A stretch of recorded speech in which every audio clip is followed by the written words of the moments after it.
Welcome to Spartan Field, everyone. This beautiful Friday evening, it's the Spartan Pregame Show brought to you by our good friends at Union Savings and Loan, Connersville's hometown bank since 1892. I'm Ronnie Wiley, along with Caden Mapes, and this is Spartan action against the Speedway Spark Plugs. I think we're about ready to start the national anthem here as we get ready to start this ball game tonight against the 1-4 Speedway Spark Plugs. Yeah, the Spark Plugs 1-4, but you can't take that for granted because Speedway plays all them big indie schools and they pull from all around there, and so you can't take them lightly. They're gonna come here. They're gonna play their best, and I believe last year they gave us a very, very hard time, and I think we didn't find the back of the end zone until late in the fourth quarter, very right? Very close to late in the fourth quarter is when we finally scored against them. They were a very, very small-trained defense and a very, very aggressive offense, and we'll find out if that translates into this game this year as we, again, wait for the national anthem to start. They always start the national anthem about 10 till, unlike basketball where they start that afterwards. Yeah, you never can really tell when it comes to football. Still very hot, very humid. Cramps are always on the mind of the trainers. Keep the kids hydrated during the ball game is very, very essential. And, we've seen it before with Connersville. The Rushville, they played very quickly because Connersville has a lot of two-way players. Yeah, so Rushville really took advantage of that. And I think since the Spartans have so many people on both sides of the ball, they wanted to hurry up and go. So I think Rushville had a little bit more rotation than us. And they just took advantage. They went as fast as they could, and honestly, it worked to their advantage, and I think they did that very well. And that led to their success ultimately. It sure did, and that is what is thought they were going to start the national anthem as we see some of the cheer block getting ready to stand up. And homecoming tonight. Yeah, I think we'll see the homecoming king and queen and the queens and the prince and princesses at halftime, won't we? Now, you didn't even get nominated for anything? No. Oh, it's rigged. As the Spartans get ready to come on out tonight, the fireworks going off.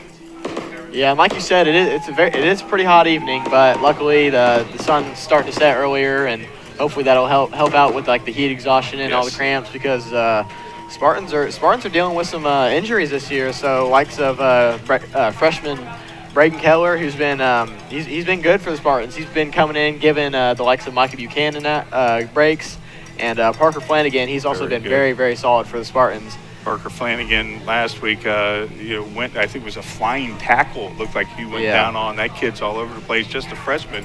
Good news for Ryan Lynch. He's got that kid for another couple of years as the Spartans come out on the field.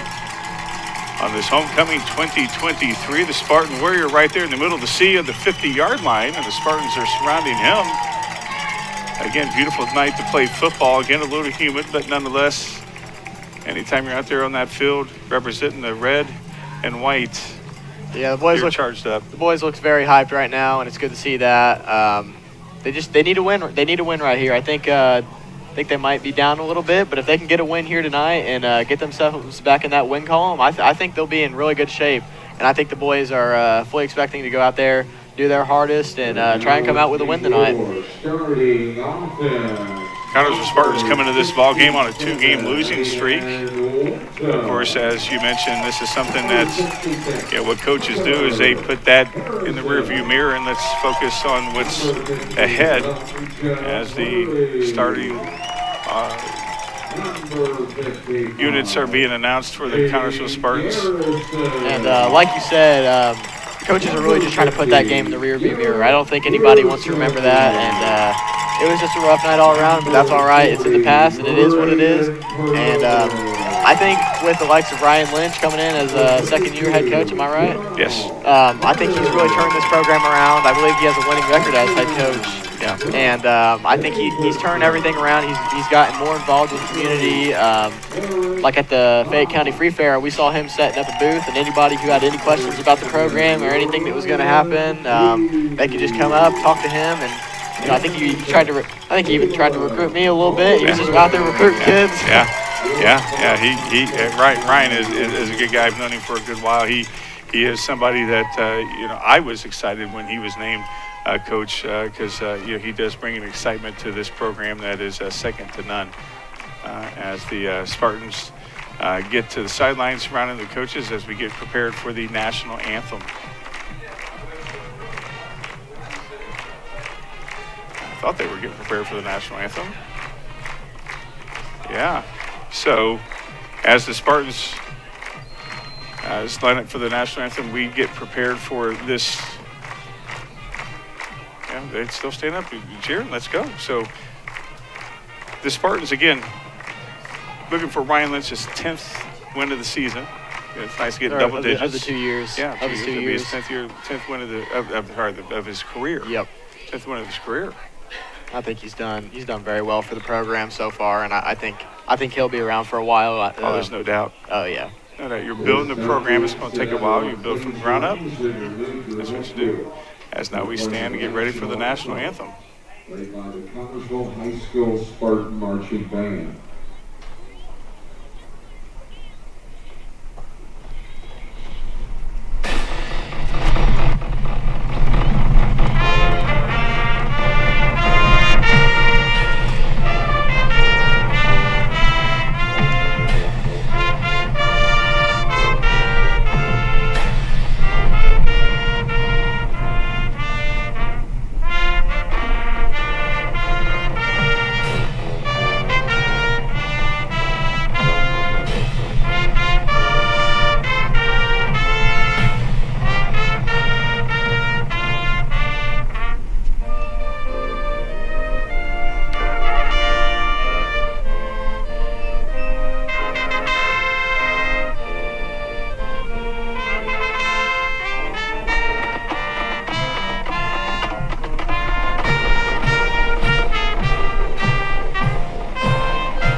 National anthem there by the CHS band out there on the field. Might see something unusual that we haven't seen in a while, and that's a 2-quarterback offense there from Speedway. Yeah, and I think that's going to work for them because that allows them to rotate them, let their quarterbacks not get tired, and also allows them to play other positions. Like I think one of their QBs, he plays wide receiver, and I think he's one of their top wide receivers too. So when I was looking at the statistics for them, they were both very solid. Last year, they had a senior that was playing against us, and then in the third quarter, they had one come in, and I think he got 2 touchdowns against us, and that just shows the depth of their team. And I think they'll be able to rotate him in and out and just keep their players fresh, and that'll be good for them. And I hope the Spartans are. I'm sure the Spartans will look to do the same. Keep their players fresh. Connersville Spartans are led by Caleb Caldwell, quarterback, and Drayden Perez, who, when he gets the ball, he takes people with him. Oh yeah, Caleb Caldwell. Although he hasn't, they haven't been giving him as many targets as we've seen in past years with pass plays. They're more predominantly heavy on the run game, and we see Drayden Perez will probably be running back 1 tonight. Micah Buchanan's out after last game, so we won't be seeing any of him tonight. He'll be out on the sideline trying to support his boys and just keep them going in any way that he possibly can. Connersville Spartans again coming in the season. This is Ryan Lynch's second season, going for his career win number 10 tonight. It is Homecoming 2023 for the Connersville Spartans. We're going to step out and hear a word from our sponsors. This is the pregame show brought to you by our good friends at Connersville's hometown bank, Union Savings and Loans, since 1892. We'll be back in 30 seconds. Searching for a loan, a line of credit, or just a safe place for your money? Union Savings and Loan has you covered with great loan and deposit rates, local loan approvals, and the friendliest service in town. Even when you're on the go, you can transfer money or make payments with ease with USLA's mobile banking app. For 130 years, we have taken pride in being your hometown bank. Union Savings and Loan, the bank that begins with you. Visit uslabank.com to learn more. Member FDIC, Equal Housing Lender. no matter if Connersville gets the ball first or if they're on defense first, it's got to be a good first series for the Connersville Spartans either side of the ball. Yeah, I think either way, if they get the ball first, I think if they can get some big plays and start out with a touchdown and swing the momentum their way, that'll be a very good start for them. On the flip side, if the Spartans don't end up with the ball and they ended up kicking off to the Spark Plugs, if they can get a stop early, possibly even a turnover on downs, because we see a lot more going for it on fourth down here in high school than we do with the likes of being in the NFL and college. They tend to be more conservative with punting it away. But if Spartans can get a stop early, ideally even a turnover, I think that'll be good for them. And it's all just about momentum. The Spartans want to swing the momentum their way to begin out this game. Connersville captains in the center of the field getting ready to take the coin toss. We'll find out who gets the win. And again, you can always defer. If you win, you can take the ball in the second half, which generally that's what a lot of teams do. Yeah, some teams do that. They prefer to kick off and elect to have the ball in the second half. Yeah, but it's all about personal preference. It's all about what your team's more comfortable with, and just whatever's going to help you out the most. So if you're confident in your defense to get the stop to start out the game, then you can start out with the ball in the second half. And on the flip side, if you're more confident with your offense, then you start out with the ball, get the momentum going your way. Players shake hands with the guys in stripes. And number 58 for the Connersville Spartans, Elijah Murray. He's a 6'1" senior, getting the crowd pumped up here on this homecoming 2023. Yeah, Elijah Murray. He's been a real leader for this team. I believe he's a senior this year, so we won't have him next year. But he's been a real leader. He's a good player, and he comes out and gives it his all every single game. And on CHS today at the high school, he was talking about how the boys are ready. It was a tough week of practice. They're dealing with injuries, but the boys are ready, and I think they're going to come out tonight, and I think they're going to do their best. It's got to be still close to 80 degrees out there on this late mid. Well, I guess I'd say. Well, actually, I think today's the first day of fall. Yeah, it is. That's why I've been depressed all day. Yeah, seasonal depression kicking in. Yeah, on this September 22nd, 2023. Again, beautiful day here in this neighborhood of ours called Connersville, Indiana, here at Spartan Field. Yeah, seems to always be a clear, beautiful night when the Spartans come out to play football. As the Spark Plugs finally decide to come on out and kick this ball off. So the Spartans will be receiving. Yeah, we've seen a lot of squid kicks because of Buchanan's explosiveness. We have, looks like Caldwell, the quarterback's deep to receive for the Spartans. Yeah, that's interesting. I don't think we've seen that yet this season, but obviously with all the injuries out, I think that we're going to see a lot of things that we haven't seen yet this season. Yeah, that's right. And we got the kickoff, and that is going to go to Caldwell. He gets it at about the 11-yard line. He drops it, picks it up from there. He leaves one tackle. He gets stopped at about the 22-yard line and driven back. We'll find out where they spot this opening drive for the Connersville Spartans. Looks like somebody lost a mouthpiece out there. Yeah, couldn't tell who it was. Let's see where the guy in stripes places the ball. It looks like it might be about the 23, 24-yard line. So for the Spartans. Not the biggest gain to start out the game, but long way to go. But I think the Spartans, they can get something going here. I think they'll be in good shape. So first and 10 from the 24. That's where the Spartans get the ball first. They've been coming out of the shotgun a lot here the last couple of games, but Caldwell is under center. Yeah. Got a man to his left, man to his right, two in his backfield. Hands it off to he gets quarterback keeper, and he gets maybe about a yard, maybe 2 yards on that. Yeah, but that's a good start for the Spark Plugs defense. Yes, it is. As a hard 2-yard gain there for Caldwell. He was immediately grabbed by the shirt, but kept going on, and he's coming over the sideline to get his call. Yeah. Caldwell's not the biggest guy, but boy, he's the scrappiest. Oh yeah. And that's what you got to do. If you're not a very big guy, you got to play physical. You got to play scrappy, and that's just what the Spartans got to do. I mean, we're not the biggest team in the world, but you best believe we're going to go out there. We're going to play aggressive. Absolutely. Caldwell under center again. Same formation for the Spartans. Second and about 8. Comes back and hands the ball off and tripped up there. Looked like a hard fall that was number 32, Jamel Carter, and I think we'll see him getting a few more reps tonight with all the injuries and stuff. And we saw a little bit more of him as the clock was ticking out last week against Rushville. We saw a little bit more from him, and I believe he got a pretty good carry last week, and hopefully we'll see a little bit more of that this week. 3rd and 7. Handed up to the front, and that's Drayden Perez, and he gets almost to the first down marker. A little bit short, maybe about a yard short on that. A big physical run there from Drayden. Picks up about 6 yards, very close to first down. And like I said, I think we're going to see him go for it here because I don't see. Oh, it is enough for a first down. Yes, okay. I knew it was close, but it looked like there for a little bit they were not going to give it to him. But look at this run right here.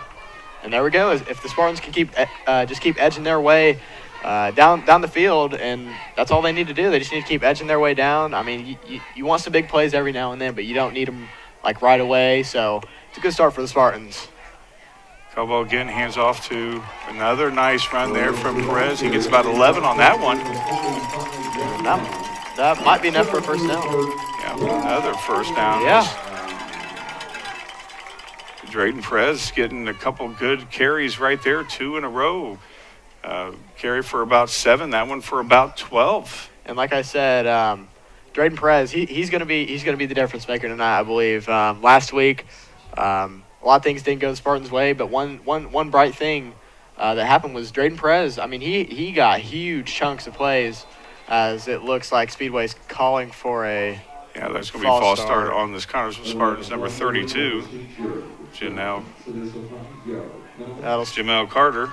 Yeah, that'll pin back the Spartans 5 yards, so that will bring up 1st and 15 with the ball placed on about the 40-yard line, I believe. Yeah, it looks like the nose is right at the 40-yard line for, again, 1st and 15. Those are penalties that, enforced penalties, mental penalties that you can correct. Yeah, the Spartans got to keep those at bay tonight. You don't want to give Speedway just free chances to pin you back even further. And the first pass play of the game goes out to Trot, and Trot Davison's brought down for a gain of about 4. He tried to stretch it for a little bit more, and it looks like he's going to only get about maybe 3. And that was a good read by number 8, Jerron Smith, for the Spark Plugs. He just came flying in, and he got a good tackle on him. I tell you, Trot has had the load of their receiving yards this year from the tight end position. 2nd and 12 for the Connersville Spartans. Caldwell gets, and that was a good defensive stand there and Perez is knocked it down, and he didn't get anywhere. So 3rd and 12. Connersville's had a lot of 3rd and longs. Yeah, so need a big play right here. If we don't get a good amount of yards here, I don't think they might have to punt it away. If brings up something, if they just even gain like about 5 yards, I think 4th and 7, that's a little long, and that's a good chance to turn over on down. So Spartans really need a big play right here. 3rd and 12. Caldwell under center, 2 in the backfield, 1 on each side of him. And again, hands it off to the first guy up, and don't think that'll be enough. Yeah, that's Perez, and he gets about maybe 2 yards on that. That's going to brings it to 4th and 10. We'll find out exactly if Shaw's going to come on for the punt. And takes it to the 50-yard line. We'll find out exactly what's going on. Looks like no Shaw out there. Nope. So looks like the Spartans are going to go for it on 4th and 10. Interesting call here, but yeah, and I'm surprised that Caldwell is under center. Yeah, same formation. Caldwell hands it off to. Looks like he got back to the line of scrimmage. So turnover on downs for the Connersville Spartans. Sparkplug's got to be feeling good about that. Yeah, so that's exactly what I was talking about with Sparkplugs. With the Spartans coming out and needing to get the momentum, the Sparkplugs got it now. So turnover on downs for the Spartans. The Sparkplug offense which we know has been very productive this season. They will take over on offense on about the 45-yard line with just over 7 minutes remaining in this fourth quarter, or in this first quarter, excuse me. So the Sparkplugs come out with 2 receivers on each side, one in the backfield, number 18, the quarterback. Is that 18 or? Number 3 with the carry. Yeah. And that's about a gain of 5, maybe possibly 6. Looks like 5. And that's number 3, Jazz Coleman. You can see on this replay right here. And he's averaging about 77 yards per game with carries. And I think he will be a difference maker for the Sparkplugs tonight. And I think Spartans will see him getting his fair share of the ball tonight. Yeah, just a sophomore for the Sparkplugs is Coleman. And now the shotgun first pass play, and that's a deep pass, and there's he caught. That's unbelievable. Nice catch there for number 12 for the Sparkplugs. And that's a touchdown. That's Carter Watson. And he's their other quarterback. That was an unbelievable catch. Yeah. He really got up on that. We'll see this replay right here. That was number 18, Connor Moreland, the sophomore.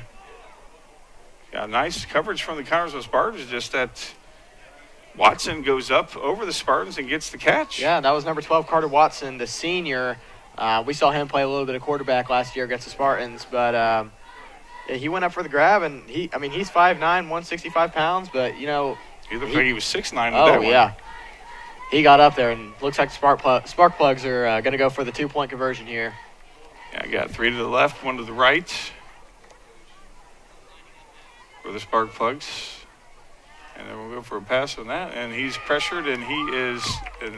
Did he catch it?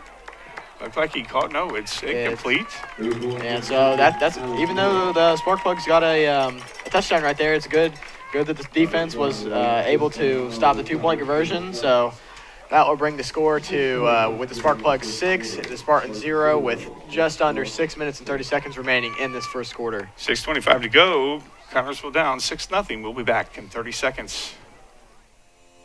Wilson Lawson Myers Insurance Agency is dedicated to protecting you and your family at a price you can afford. Wilson Lawson Myers are licensed insurance professionals striving to be your agency of choice. Wilson Lawson Myers is an independent agency representing numerous companies for all your needs. Finding the right insurance begins with finding the right agency. That is Wilson Lawson Myers Insurance Agency at 521 Central Avenue in Connersville. Phone 825-5111. Impressive first series there for the Speedway Sparkplugs there. I mean, that catch, as we were talking during the commercial break, I think Watson there thought, wow, I caught it. I mean, that was unbelievable. I mean, I think that might be the best catch I've seen all season. I think he had 2 Spartans around him, and it wasn't even bad coverage. That was decent coverage. Mm-hmm. And, I mean, it was just an excellent catch from Watson. Yeah, if you're going to be beat, you need to you get beat by skill like that. There's nothing wrong with that. I mean, that good excellent coverage as it's kicked a little short. And the up man brings it. Looks like that's 32 for the Spartans, and he's dragged down about the 38-yard line for the Spartans. Yeah, that's number 32, Jamel Carter, the senior. Decent catch from him, and picked up a good amount of yards, and a little bit more better positioning for the Spartans than they did to receive the game. Connersville starts at their 39-yard line here with 6:18 to go, down 6-0. See if the Spartan offense can get something going here. I got 2 to Caldwell's left, 2 to his right, 1 to his left, and hand off to, looks like Prez is dragged down for about maybe a gain of 2. Yeah, the Sparkplugs have been pretty good about reading the run game so far from the Spartans. So if the Spartans can, switch up their run game a little bit, run some different plays, and keep it fresh for the Sparkplugs, hopefully that'll keep things good for the Spartans. But so far, the Sparkplugs have done very well with reading the run game, and I'm interested to coming out. Yep. So I don't think we're going to be seeing a pass play here with Caldwell coming out. So Caldwell's coming out, and we have number 7 for the Connersville Spartans, and that's Rylan Keene, the freshman. And he hands the ball off to Drayden Perez to the left side, and he drags a couple of spark plugs for a first down for the Connersville Spartans, gain of about 10, 11 yards on that one. That was very impressive. I mean, he had spark plugs all around him. Let's see, breaks 1, 2. One's holding on to him, 2, 3. That's just impressive. I mean, he's a big boy. I mean, and he tanks his way through the defenses. I mean, we saw that last week against Rushville. He just tanked his way through them, and we're going to need a lot more of that from him tonight. Keene still under center for the Spartans. Perez behind him. Perez gets the ball again. Goes up the middle and gets about 4 or 5 yards on that. And Perez looks very confident going up the middle, and he bulldozes his way. And I think we're going to see a lot more of that from him tonight. Fundamental football, holding that ball, protecting that ball at all cost. Yeah, turnovers. If that becomes a problem for the Spartans tonight, it's not going to be good. But I think if the Spartans can keep that at bay, I think they'll be okay. Caldwell's out to the right side in the receiver position. I think that's Caldwell. And that might be the first time we've seen that this season from him. Keene gets the ball, hands it off to, and I tell you, it takes a lot to bring down Perez, and he may get a yard out of that. Not sure if they're going to give him they're going to give him a yard, I believe. Maybe 2 yards on that. I believe that was number 54, Demola Ajani, and I think he's the one that's committed to IU to play next year. I believe he's a senior. Let's see. Yes, he is a 6'4", 295-pound senior. Yeah, so it took a lot to bring down Perez. Yeah. Third and about 3 to go. That's a long 3. 4. That looks like that might be no call on that. Oh, there is finally a call. That's going to be against the Spartans. So that's going to bring the Spartans back 5 yards. And like I said, Spartans need to keep those penalties at bay. Cannot be given Speedway just the extra yards to push them back. So that will bring up, I believe, 3rd and 9. Yeah, 3rd and 9 for the Connersville Spartans. And that will put the ball on the 49-yard line with just over 3:30 remaining in this first quarter. And, I mean, other than that, good play from the Spark Plugs. It's been pretty even so far. But the Spartans have had the ball a lot more. Perez zigs and zags his way to about the 42-yard line for a gain of about 6 yards. And it looks like he just 4th and manageable. Misses 1, they miss 2, and then finally number 3, Jazz Coleman brings down Drayden Perez. 4th and 2. Looks like there's going to be not sure if he called timeout or not what happened on that, but number 32 for the Spartans is coming in. That's number 32, Jamel Carter, and we've seen a good bit of him tonight. As Perez is coming out for something, looks like they're checking on his finger, so he may have dislocated, who knows, but he's getting something. Yeah, he's gonna be prone to injuries tonight with the amount of ball he's gonna be getting. So hope to see no injuries with him, but we hope he's okay. Trying to get the spark plugs off sides. Trying to draw them off sides on that as the play clock is down, and there's a timeout being called from the Connersville Spartans. We'll take a timeout. 2:39 to go here in this first quarter. Connersville down 6-0. We'll be back in 30 seconds. George's Pharmacy and Medical Equipment welcomes you to stop by our Connersville location at 330 East 5th Street. George's is proud to offer you friendly hometown service and the convenience of free delivery. Also, our medical equipment staff is there to help with whatever you need. George's Gifts has that special something for any occasion, birthdays, weddings, bereavement, or to brighten someone's day. George's, we are here for you. 765-825-6251. Back here at Spartan Field, as you see Drayden Perez getting worked on there. In fact, he's a little finger injury, maybe getting a little tape on it to, as you see the Spartan, your classmates there. Yeah, I believe it's Barbie and Camo. So a bit of an interesting Barbie theme. and Camo. Yeah, so I believe that? Barbie for the girls and Camo for the boys. Although I think we're seeing just a mix of everybody doing what they want. Yeah, whatever. Yeah, whatever works. Yep. Yeah, whatever works. Homecoming 2023, always a fun time for the Connersville Spartans and the high school. We'll find out who the king and queen is coming up here at halftime. Yeah, it'll be interesting to see. I think it was a pretty tight race this year, so I'm definitely interested to see. Yeah. Caldwell back under center for the Spartans, 4th and 2. Ball placed on the 42-yard line for the Spartans. Spartans need to convert first down here. And they got the first down right there. Nice. Good. First down and then some. That was good pushing by the offensive line. Looks like we have a Spartan down. Oh. Looks like it's a little slow to get up. Yeah. And the Spartans, good read there from the offensive line and Caldwell right there, because it looked like the defense was not set when they went. It seemed like as soon as the ball was placed and ready to go, boom, they just took off. Yeah, and it looks like number 50, Garrett Pearson, came off the field limping. And it looks like he'll get a little bit of a break.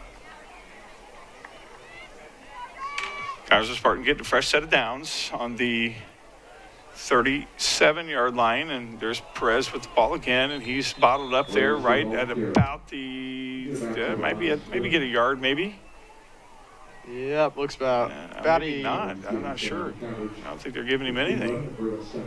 So yeah, he will be down at the line of scrimmage with a gain of nothing. I think the amount of time it takes him to get tackled, they should probably give him yardage for that. Yeah. But that's not how it works. And Spartans have had their first 2 possessions they've been pretty long spells, and the Spark Plugs haven't had the ball very much to start this first quarter, and we're about out of time in this first quarter. So I mean, it's good for the pass play is he just throws it away, and that's. And not sure if they're going to call that an incomplete pass or. I think that's a backwards. They're going to call that intentional grounding. Not sure what they're going to call it. Well, no, there's no flags. So I think they'll just be moved back to where the ball went out of bounds, I believe. Yep, that's where they're going to go. Yeah. Yep. They're going to call that a fumble. So busted play for the Spartans, but that will bring up ball will be placed on the 48-yard line, and that will bring up 3rd down.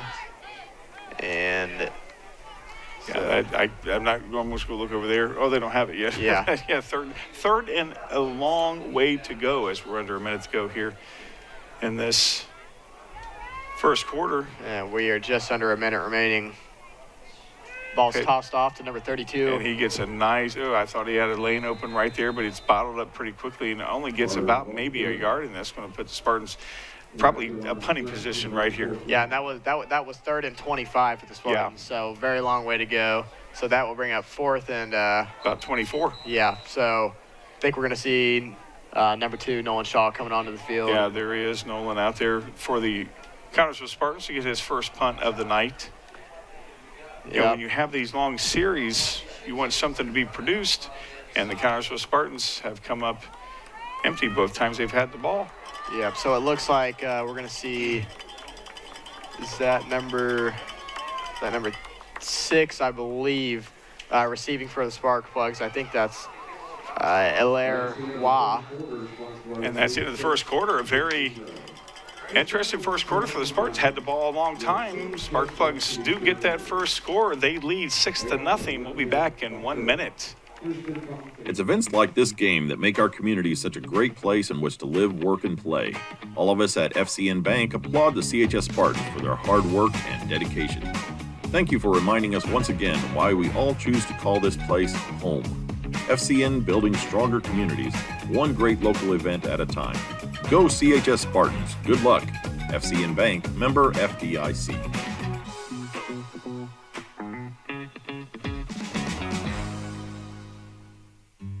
Are you thinking about buying or selling your home?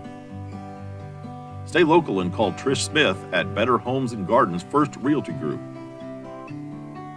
She will walk you through the process to make an easy transition and lead you to your dream home. Please contact Trish at 265-2663 to begin your journey today.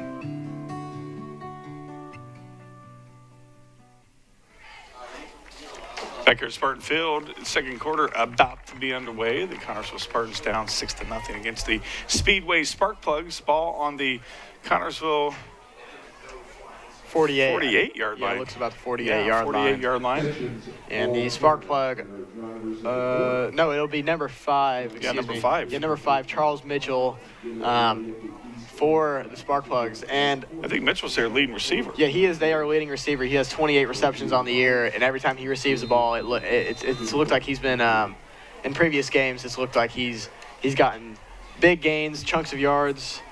And number 2, Nolan Shaw with the punt, and it goes out of bounds, and it looks out like it went out around the 22, maybe 23-yard line. So it's 25. Oh, 25, excuse me. Yeah. I thought it was about that way too, but they're giving it to the spark plugs at the 25, and that's where they'll have their second series of the night, and we're in the second quarter. Yeah, and the Spartans, they need to stop here. If the Spartans can stop this offense and get their offense back on the field and maybe in better field positioning than they've had in past possessions, I think it'll be good for them. Field positioning is going to be key against the Spark Plugs tonight because it's a very talented team, and when you have to go a long ways against talented teams, it's very tiring.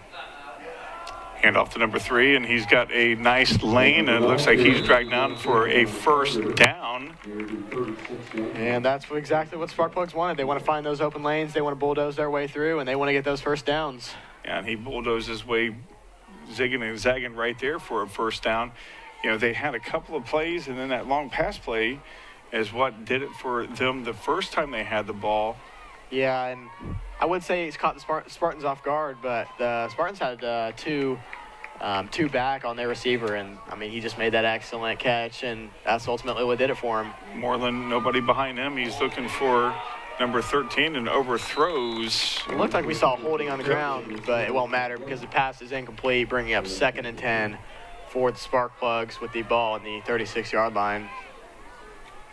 Yeah, nice pressure from the Connersville line and nice coverage downfield as Moreland threw that over his intended receiver, which was Christian Cook. He's a 6'1" senior for the Spark Plugs. And this looks like a relatively experienced Spark Plug team, and they have a lot of freshmen on their team as I'm looking at this roster, but that's good for them. And we have another run play, excuse me. And boy, he was smashed down by number 70 for the Connersville Spartans. That's Ian Renfro, who is a 5'10" sophomore. And that is 3rd and about 8 to go for the Spark Plugs. This is a good time for the Spartans, as you mentioned, Caden, to stop the Spark Plugs right here and get a turnover on downs. Yeah, if they can stop this offense, this is a very productive offense as we've seen, or as I've seen. It looks There's like a flag right flag there. on the play. Not sure what that flag is, and that's out to their receiver number 5, right on cue, the top receiver there for the Spark Plugs. That's Charles Mitchell, who gets open for a first down. We're going to find out what that flag is. And it looks like it might be Against the Spark Plugs. Yeah, the Spartan coaches are indicating that it's against the Spark Plugs, and I think it will be. Start, yeah. So that's going to take them back 5 yards. It's going to be 3rd and about 13 now for the Spark Plugs. Yeah, and that's a good break for the Spartans after they got that big chunk play on the pass. Yeah, that may have been one of the, with the Spark Plugs, that may have been one of their mental breaks that they've had tonight. They've played a very solid game so far. Yeah, very productive on offense, very productive on defense, and I think, like I said, I knew the Spark Plugs, they were going to come out tonight, and they were going to be solid no matter what. Yeah, look there. It looks like 3rd and 15. So Spartans need to get a stop here, and it looks like it's going to be a pass play. Yeah, number 13 comes up short, and he fumbles the ball, and he gets it. Looks like he gets it back, but he is way short of a first down. And he gets it to about the maybe about the original line of scrimmage, maybe a yard, maybe 4th and 9 now it looks like. Yeah, I think we're going to see the special teams might be coming on for the Spark Plugs here. You talked about it, Caden. Connersville getting that stop. They got the stop when they needed it. Yep, and that's what the Spartan defense needs to keep that going. And so if the offense can give the defense a break and get a touchdown right here, that'll be ideal for them. Put them in a good spot. Keene back for the Spartans. as dust starts to settle here on Spartan Field. Nice rush from the Spartans. Keene gets the ball at about the 32-yard line. He goes to his right side. He meets a defender head on, and he's brought down to about the 41-yard line. We'll find out where he is. His top spot of the ball, but looks like a very tough tackle right there. yeah, Keene lays his shoulder down right there. Oh yeah, Ooh. nice. Right into his shoulder pad. Yeah, Good to see no helmet to helmet though. yeah, very nice. Keene, a freshman, 5'11".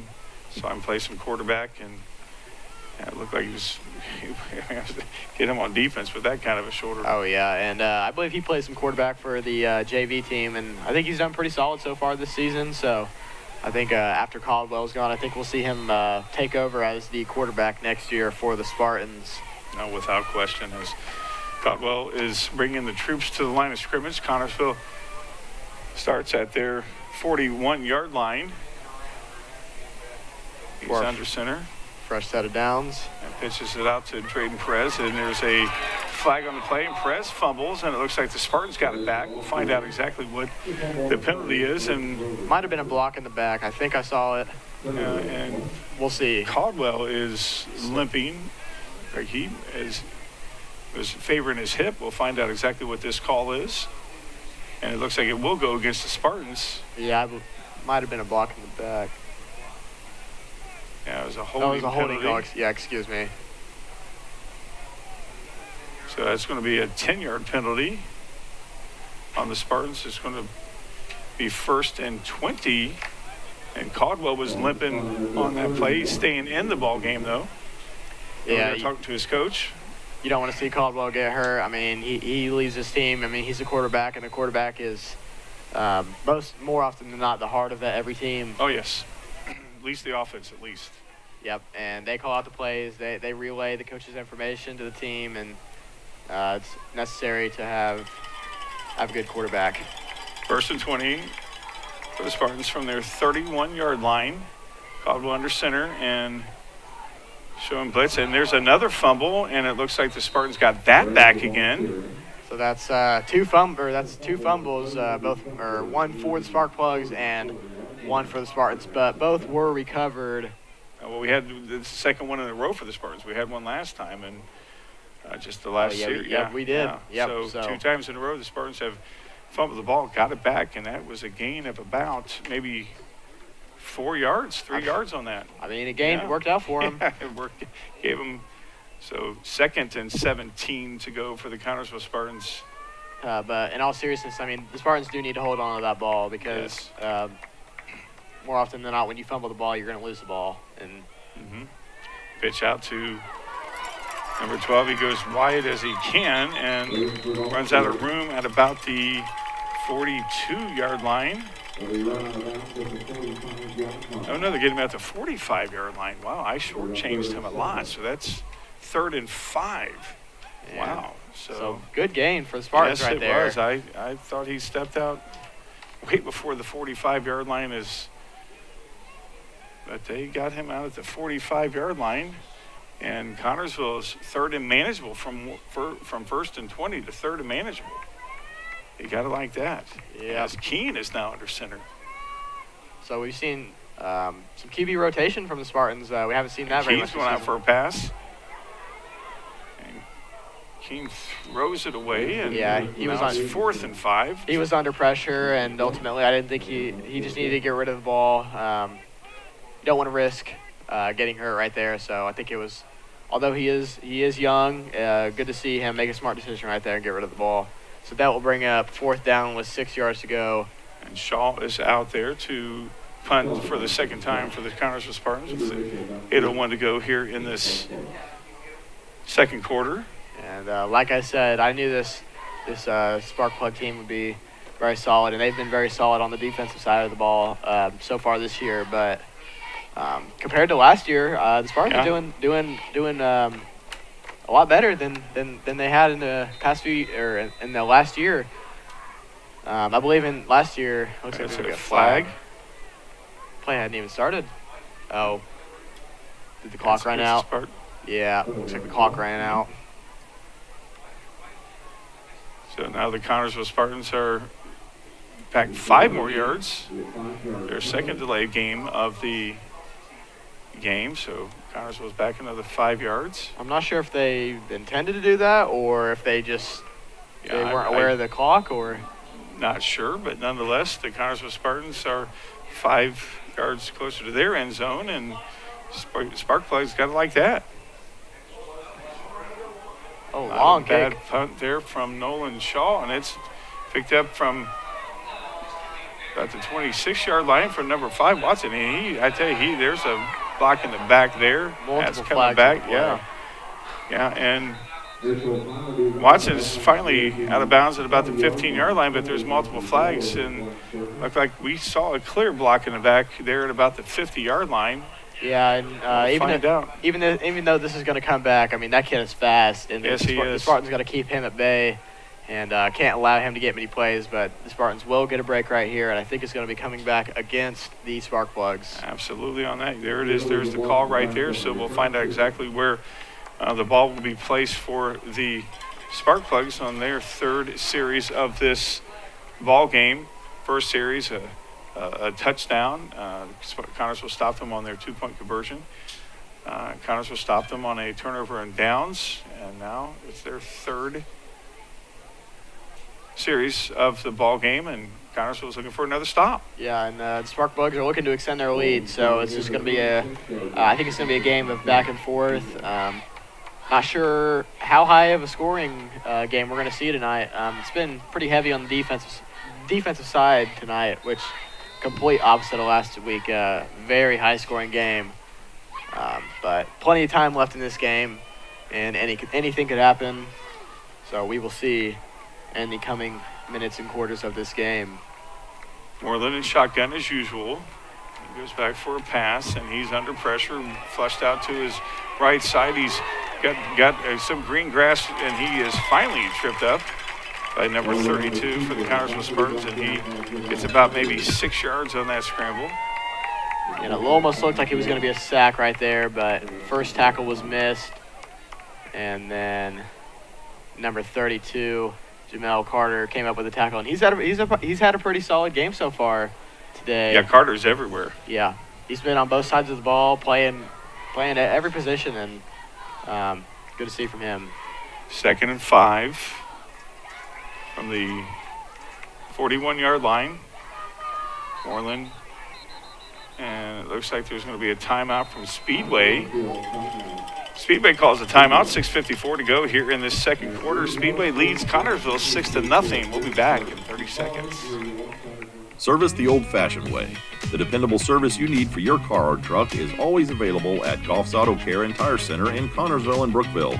Experienced mechanics are ready to correct the problem using the best replacement products that will have your vehicle running like new again. Shane Goff is waiting to serve you at 600 Western Avenue in Connersville, phone 825-2588, and Charlie Goff in Brookville at 9197 State Road 101. 647-2222 is the phone number. Goff Auto Care and Tire Center.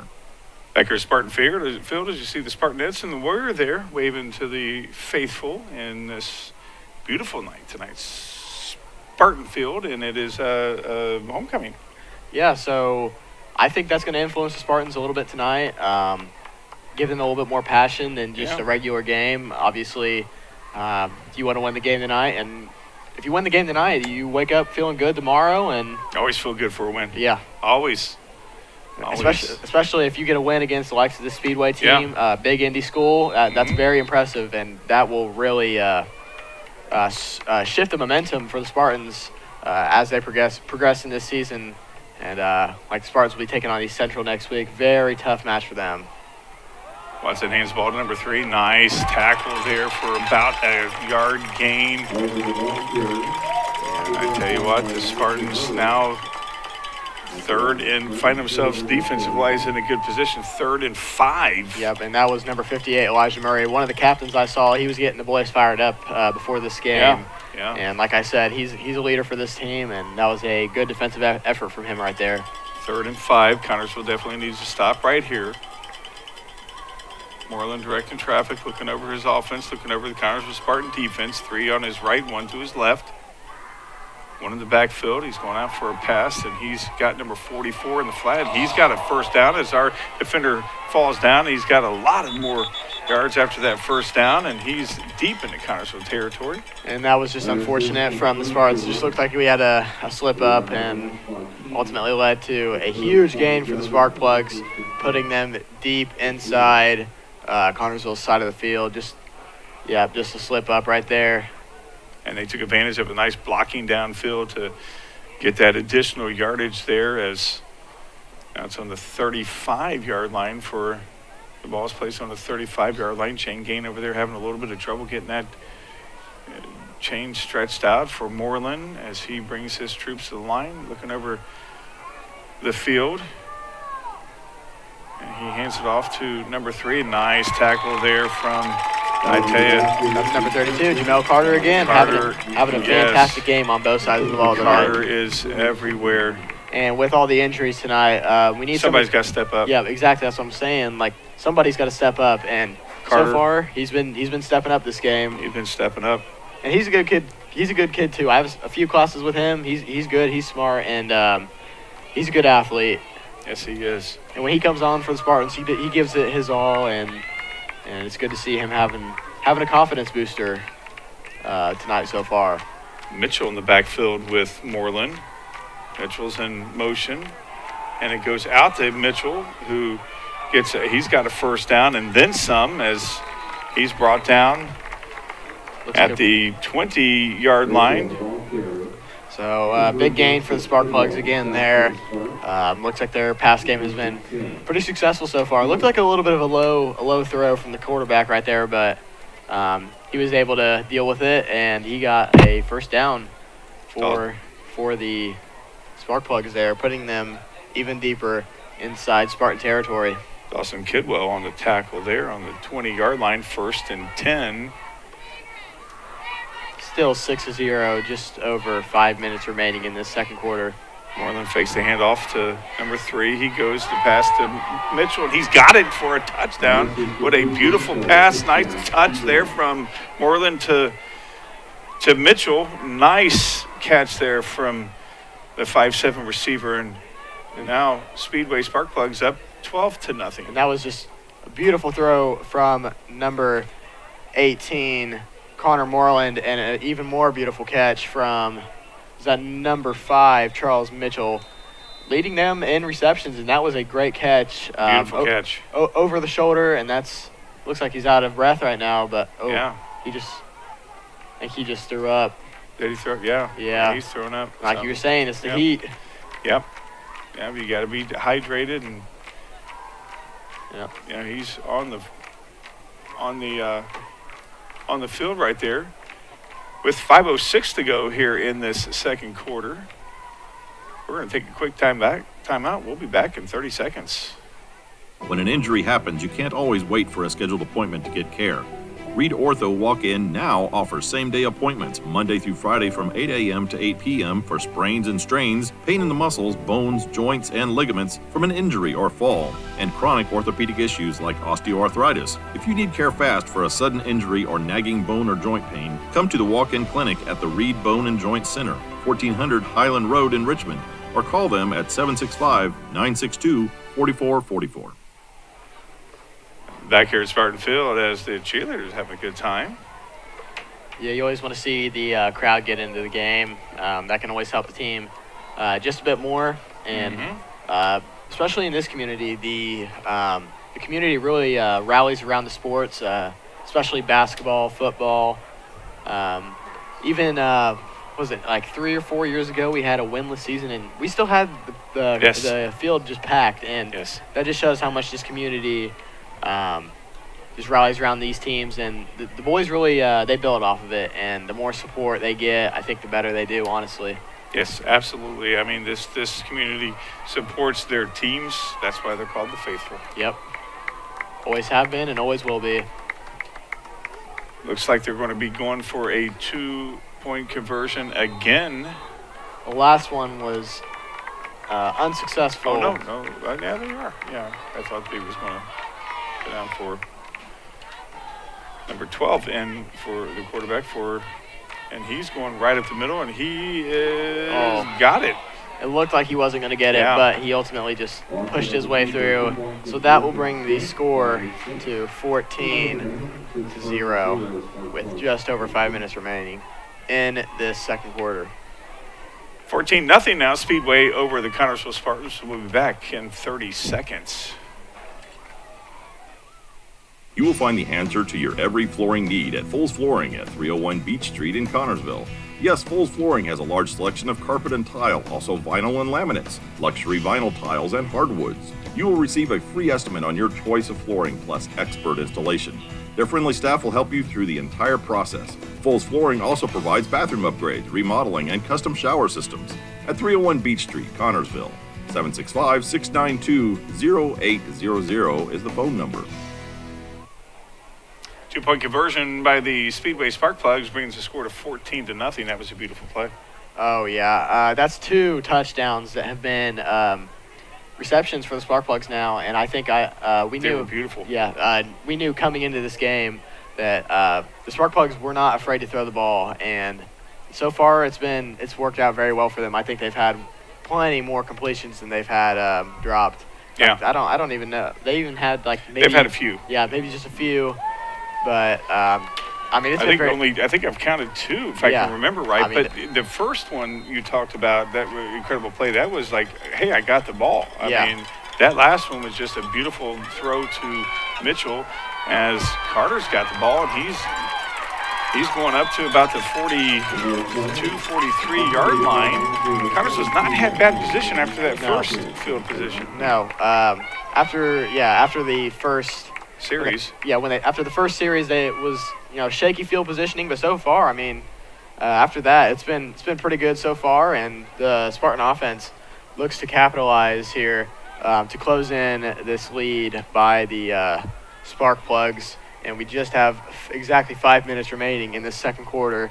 It'll be good for the Spartans to get on the board Because they get the ball to start the second half. Yep. As Keene is under center, as we've seen him get a lot of time under center, and he hands the ball off to the workhorse there, Drayden Perez, who was dragged down, but not after getting about 6-7 yards on that. And he just pulled 3 people with him. Yeah. Breaks 1, 2, 3 people pulling at him, and he just bulldozes his way, getting looks like 2 more yards after there was 3 bodies on him. I mean, that is very impressive from him. Oh, they only gave him 5 yards on that. Thought he might have got 7, but nonetheless, I don't count. And Keene under center again, 2 to his left, 1 to his right. Looks like, 3's going in motion, and it's given to, I can't see who that was. Was that Carter, or was that, no, it was Perez again. Not sure if he got back to the line of scrimmage. We'll find out. No, I think they gave him 1. Yeah, and I mean, like I said, this Speedway team has done very well reading the run game so far. It looks like they gave him 2 on that. So, that will bring up third down with 3 yards to go. 3 yards to go on that. So, very manageable for the Spartans. Yeah, very manageable for the Spartans. Connersville needs a first down in the worst way. Carter in motion, McGee gets the pitch out, and he stiff arms the guy, and he gets the first down for the Connersville Spartans. Connersville has new life. And Carter gets the first down, and he is helped up by number 4 there. Very impressive from him so far tonight, and he is doing his fair share of carries. Yes, he is. He's on both sides of the ball, and Connersville has new life on the Spark Plug side of the ball. And I'm almost wondering, is Caldwell maybe injured, or do they have him playing in a different position? Because he's on the he has his helmet off, and he's on the sideline. Yeah, we hope nothing's wrong with him. Yeah. We haven't seen Rylan King get many reps this season, but Drayden Perez carries up the middle, and the IU guy has to come in and take him out. And that's number 54 just completely throwing Perez back. That guy's a beast, number 54, but it took him to come on in and finally get got 3 yards, 2 yards on it, 2 hard yards look, on he that. just grabs him and completely throws him back. And, I mean, that's why he's D1. I mean, he's huge. 2nd and 8. That's what those D1 schools look for. Yeah. size and maneuverability.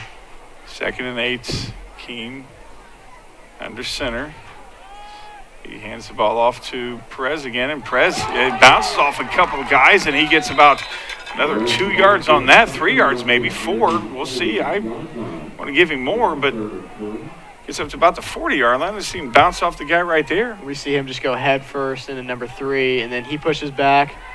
It looks like number 57 almost helps him. Yeah, he looked like he didn't know what was happening. Yeah, nice run there from Drayden Perez. We've seen him do a lot of those bouncing off a guy and getting a few extra yards on that. 3rd and manageable, 3rd and 3. Connersville converted last time on 3rd down. We'll see if they convert this time. And it's a quarterback keeper as Keene has the ball, and he's dragged down. He's fumbled, and Speedway gets it for the 3rd time. Man, that's just unfortunate. Yeah. The ball was just ripped out of his hands. Yeah, not much he could do there. Yeah, the 3rd time. Don's Connersville Auto Sales and fumbled. Tires, 126 charm West. for the Spark Plugs as they get the ball on the 41-yard line. And it looked like it was almost going to be a first down until the ball came out of his hands. So Yeah, it'd have been 4th and very manageable. It would have been very 4th and short if we'll see this again. yeah, man, looks like the ball's just swiped out of his hands by number 3, Jazz Coleman, for the Spark Plugs. Coleman's done a lot on both sides of the ball for the Spark Plugs as they lead 14-0 with the ball 2:13 to go. Moreland hands the ball off to Coleman, and he's dropped for maybe a loss of about a half yard to a yard. We'll find out what they give him. They may put him back at the line. No, they're going to be a loss right there. So, if the Spartans can get a stop right here and get a quick 4 and out and put the Spartan offense back on the field, it still gives them time to get on the board, hopefully before halftime. Yeah, Connersville does. I have one timeout left, I believe. And it looks like They're going to take all the time they need. As Moreland drops back to pass, he's got a lot of time, and he's got a receiver, and it's almost picked off by number 8 for the Connersville Spartans. That's Eric Fox. Almost came away with a pick. and that would have been good for the Spartans right there. The Spartans. But that will bring up 3rd down with 11 yards to go for the Spark Plugs.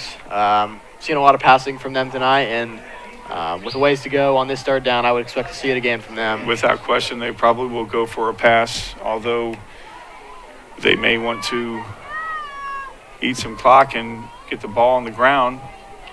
Yeah, we saw a lot of that from Rushville last week, just eating the clock, keeping their lead, and I think we'll just see that from Speedway again tonight. Moreland goes back for a pass, has a lot of guys out. He's flushed out of the pocket. He finds number 4 wide open. He's got the 1st down, and then Summons. He's coming across the field, and he's thrown down by Drayden Perez. Yeah, it looked like a very angry tackle from Drayden Perez. Yeah, very angry tackle, but completely grabs him and throws him to the ground. So good tackle by Perez. Ben Wilson gets the 1st down for the Spark Plugs. Yep, so that won't be a 4 and out for the Spartans, but yeah, just look at that replay. And Perez is not happy, and fresh set of downs for the Spark Plugs, 1st and 10 in Spartan territory as Moreland goes back to pass. They're looking for more scores, and it's off the hands of number 17 and that is Vincent Jean. Yeah, for his first target of the night. Yeah, he goes through his hands a little bit behind him. That might have been the worst pass of the night other than that throwaway. Yeah, it's been amazing. It's been an amazing pass game for the Spark Plugs tonight, and I had a feeling it'd be that way. Just looking at the stats. His effort. Oh yeah, just the previous games they've been very heavy on the pass, and it's worked out well for them tonight. Another pass play for Moreland. He's going out to Coleman, who's got plenty of green, and he's got a whole lot more as he's inside the red zone for the Spartans. Looks like he's inside the 20 with 53 seconds to go. They're looking to score.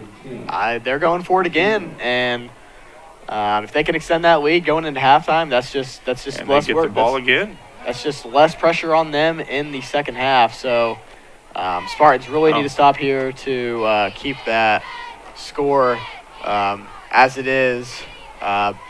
Spartans didn't get on the board. There's still time left, but so far haven't gotten the board. So if the Spartans can keep it 14-0, I mean, it's a manageable deficit. Even though you're down, it's a lead that you can come back from. I mean, it's only 2 possessions, and it's most definitely been done before.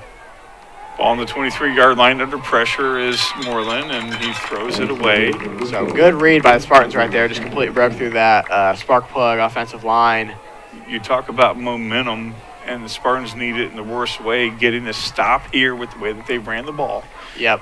And a stop doesn't mean that they stop them and get the ball back. Stop means that they don't score. Yeah. That would be big. Yeah, because there's less than a minute remaining in this second quarter, 50 seconds left.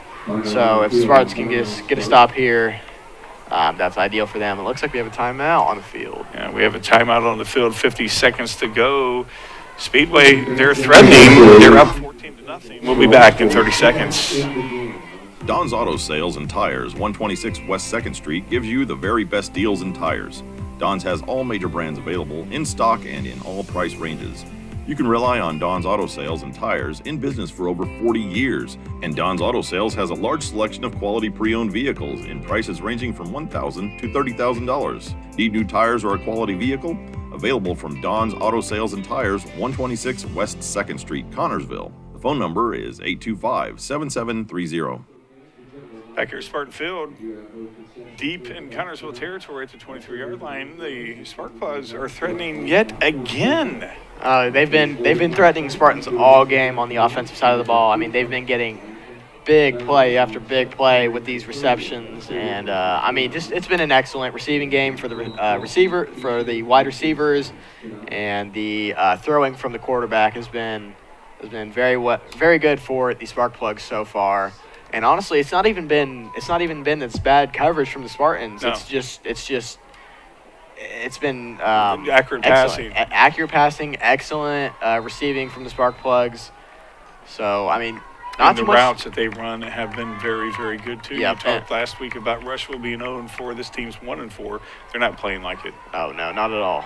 And another pass goes out to Coleman, who gets out of bounds, but he didn't get the first down. So clock stops, 45 seconds to go. And the Spark Plugs are gaining their way each time, and they're just looked like they meant to go out of bounds there. So the clock didn't keep running. So good field positioning for the Spark Plugs to extend their lead. The ball is on the 16-yard line, so that will bring up 3rd and 3. Yep, 3rd down with 3 yards to go. Hands off to Coleman, who gets stopped, and he does not get the first down. So maybe about a gain of a yard, but not enough. Speedway takes a timeout.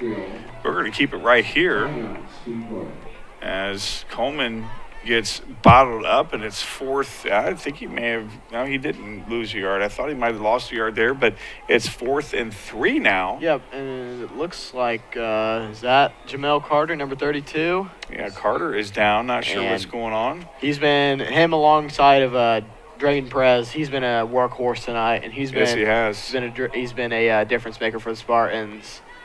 And he looks like he's shaking his head and. Yeah, I'm not sure what is going on. Looks like it's his elbow, is what he's talking about to the trainer. You know, she's been getting some work with some of the guys on the field. Yeah, very physical sport. Yes. And we've seen a lot of injuries this year, and I mean, not good to see, but it's football. It happens, and we just hope he's okay. And he looks like he's walking fine. It might just be his arm. Yeah.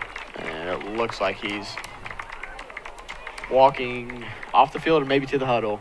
I think he might be coming off the field. Oh, yeah, he has to come off the field. So, again, Speedway taking a timeout, 4th down and 3 to go. Talked about the importance of Connorsville finding some momentum as they don't get the ball to start the second half. Speedway does, but they need to have a little momentum, send a little bit of a message, and that would be to stop them now from scoring.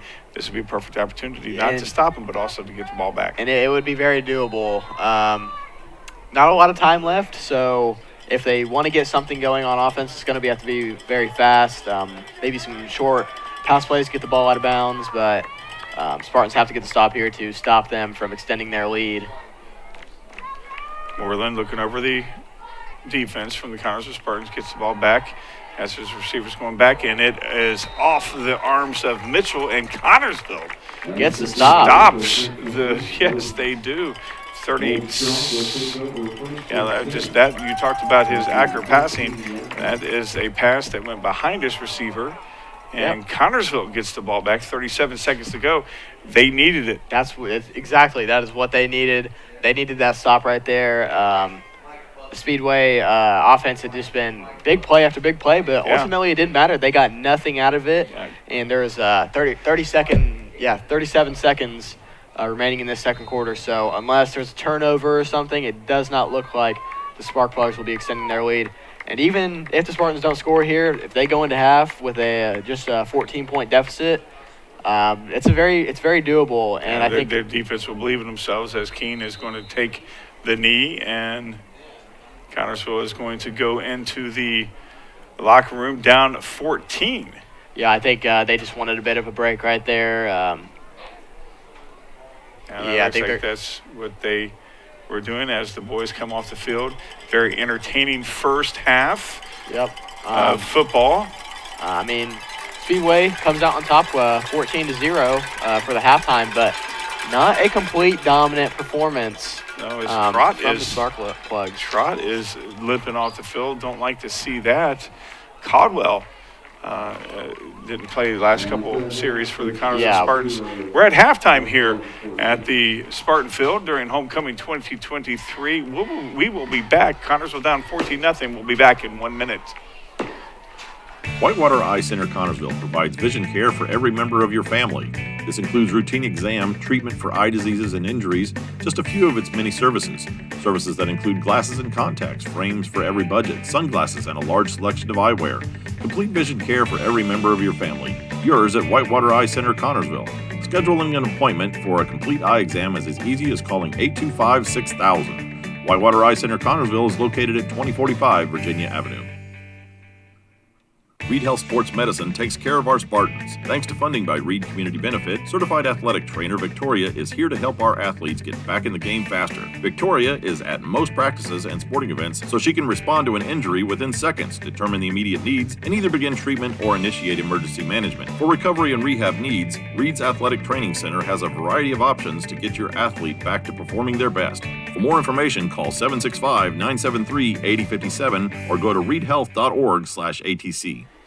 Back here at Spartan Field, see the cars getting ready for the homecoming events for 2023. You guys had some events this week for homecoming. Yeah, so this week on Wednesday, normally we do something called Homecoming Olympics, and that is basically you get to a team together, so 4 boys, 4 girls. And then you come out here to the football field, and the teachers and the staff, they provide various activities and stuff. And if you win some of them, you can get a trophy or something like that. And I mean, it's a lot of fun, but it's also competitive, and it's a good way for the school to bond and just become closer as students.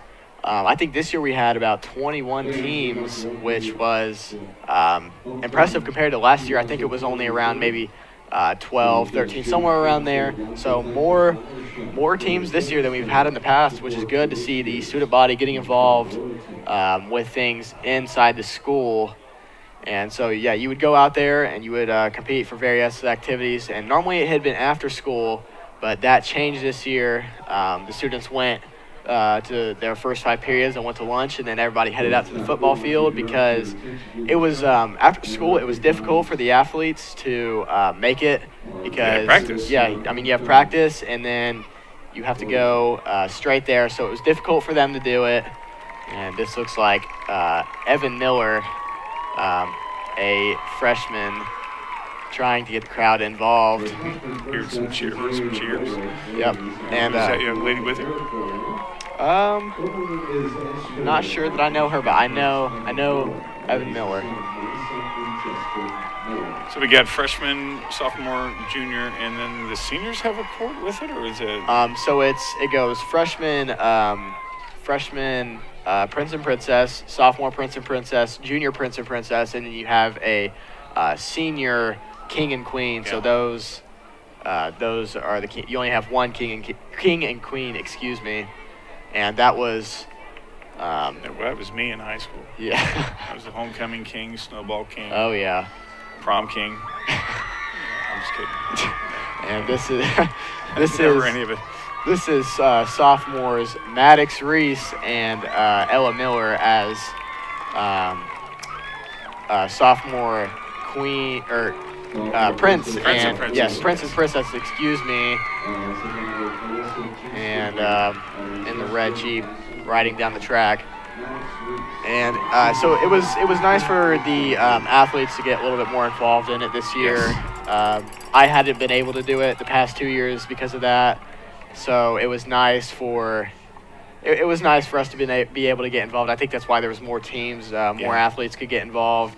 So I mean, and it was also a nice break. I mean, middle of the week, Monday and Tuesday, rough days. Right, yeah. So Yep. it was good to get a break. And here we have junior Prince and Princess Lincoln Flum and Sophia Sutherland riding down in the green Bronco. Those are two good kids in my class. I know them both very well. Both very good kids. That's kids. Yeah.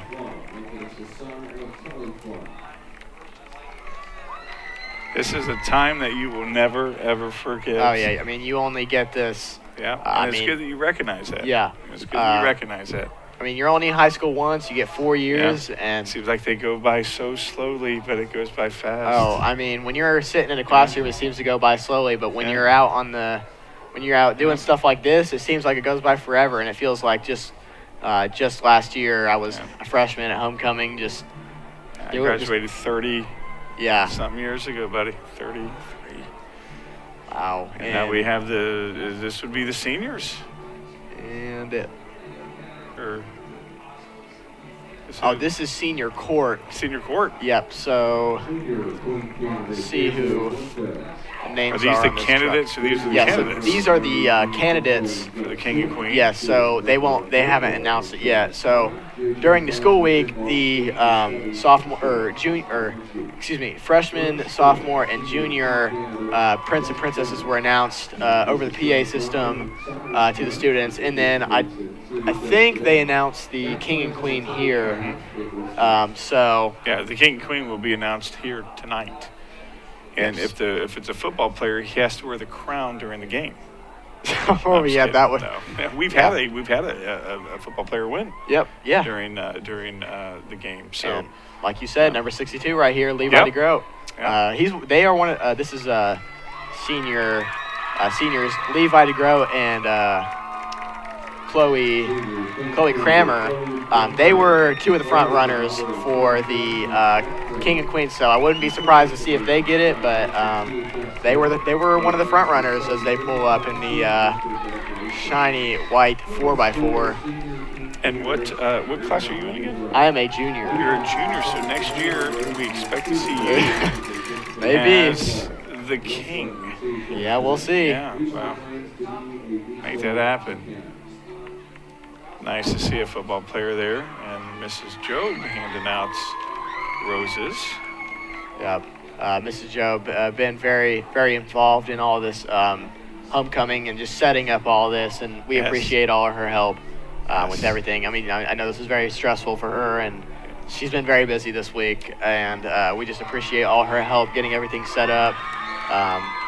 She helps out with student council, just getting things organized, and we really appreciate her help. And this is senior Ian Keel and I believe India Smith, a Spartanette. So they are, I believe they'll be in the some of the front running for King and Queen too. yeah. So I mean, don't be surprised if you see them either. I mean, I think this year, in past years, it's been pretty obvious who you think is going to win, but this year, I think it's going to be close. And we have another king and queen in running. That is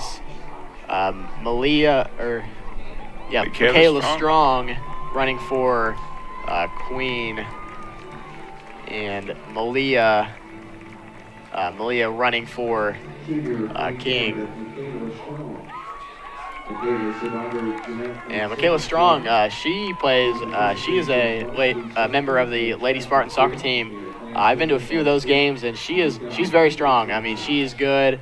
Good to see her getting involved in running for Queen, and as Malia helps her out of the car, as Mrs. Job prepares to hand off the flower to them. And it looks like we have about 2 more running for King and Queen. This is Brady Cloyd and Maddie Hogger riding in the all-blacks Chevy truck. Like I said, once again, this is another front runner for King and Queen. And I believe Maddie was on the court of the Fayette County Free Fair. Yes, she was. Yeah. So, yeah. We interviewed her during the fair this year. Yep. And Brady Cloyd, he is on the basketball team. Yes. Look forward to seeing him this year out on the court. Yep. We'll see him at Spartan Bowl. Yep. Very excited to see that. Yeah, as Brady Cloyd steps out of the truck, preparing to help down Maddie Hogger as they pose for a picture. Again, memories that everyone, and as a senior, yeah, you just can't wait until this year's over. You're looking forward to it, and then it's over. It's like, yeah, it's like, wow, it's all over. Another football player is number 9, Trot Davidson. Yeah, Trot Davidson. Alongside him is Kaylee Hogger, and they are riding Maybe Kaylee was the one. They might Yeah. both. I think they both show. So I know one was on the Fayette County Queen Court. Yeah. And again, are they twins? Yes. So Maddie no, they are cousins. Excuse me. So okay. They're identical cousins. Yeah, they do look very similar. Maddie and Kaylee Hogger, they are cousins. So running running against each other in court. I forget which one was, but I know one of them was on. I believe so. Yeah. Yeah, Trot, of course. I think one of the leading receivers for the Spartans. Yeah, he's done very well for the Spartans so far this year. And we have all nominations lined up across the field. Yeah, here we go. It's the King and Queen from last year. I forget who they were. But so that is, I believe, Luke Morris and Edie Judd. So they were the King and Queen last year, and they prepare to pass off the crown and tiara. Luke was where you were at last year. In your position doing the games. Oh, yeah. Yes, he was. Of course, his dad is, I think, one of the offensive coaches for the Connersville Spartans. Yep. Tennis player is Luke. Yes, very solid tennis player. He ended up going to Franklin College, I believe it was,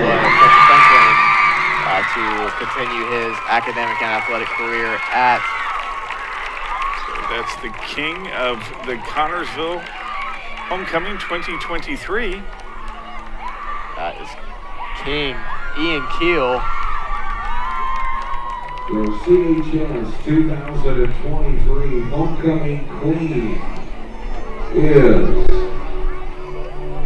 India Smith. And your 2023 Homecoming Queen will be India Smith. And like I said, don't be surprised if you see them win it. And you did. They did. You were correct, sir. She's getting the tiara taken. She's getting traded tiaras, it looks like. Well, the King and Queen is right there of the homecoming for the Connersville Spartans 2023. There's your Royal Court, and there's your Royal Highnesses, King and Queen.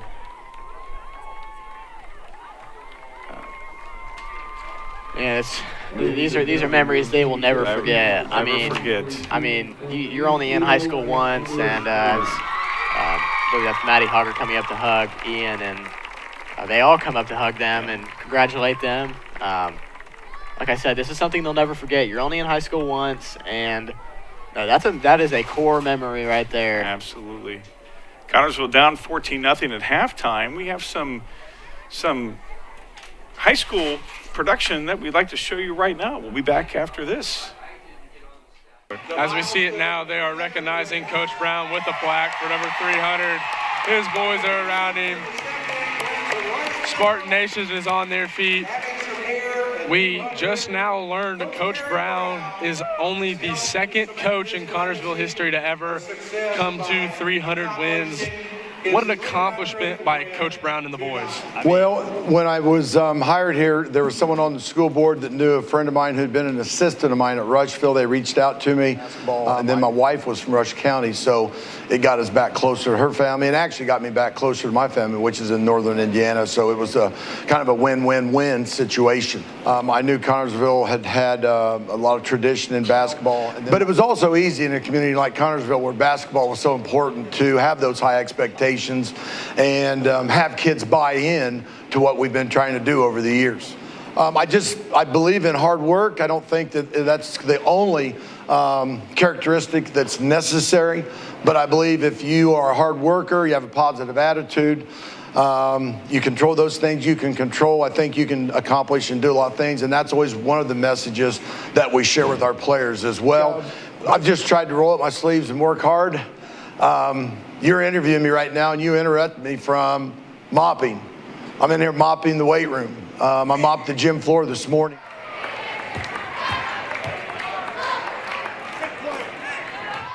If you've been around the FFA hallway, you may have noticed an Australian Shepherd roaming the halls. Canyon, the animal science pet, was introduced to the class this year. So it all kind of sparked because there's a lot of schools around us that are starting to train therapy dogs, and then to have them like at their school and go to elementary schools. So that's what started the idea.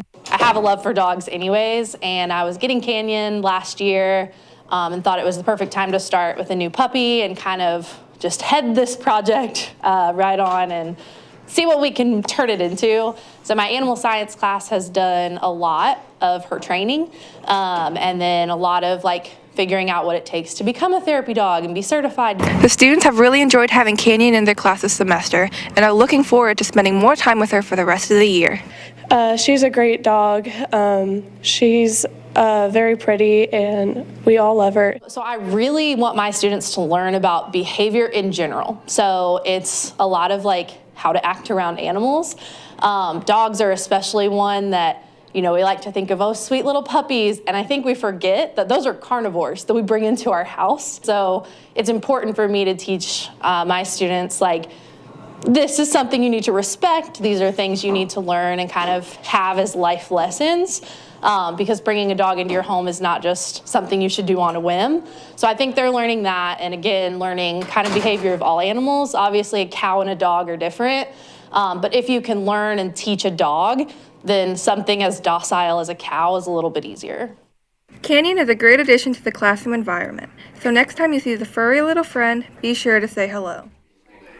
Back here at Spartan Field, the festivities for the Homecoming 2023 still going on, but we have a football game to talk about, Caden, and it was an interesting football game nonetheless. So far, 14-0 is only the score, but you had to feel towards that end of that second quarter that all the momentum was clearly on Speedway's side, that Connersville got that stop when needed. Yeah, so that was a very necessary stop for the Spartans right there. So nothing really offensively for the Spartans. I expect that the coaches will be discussing that, seeing what they can change, what they can switch up in the second half to try and get something going, anything possible. Because, I mean, they obviously have to score if they want to win this game. And not a terrible defensive half for the Spartans, though. I mean, holding this Speedway team to only 14 at half, impressive, honestly. I mean, they've been very productive.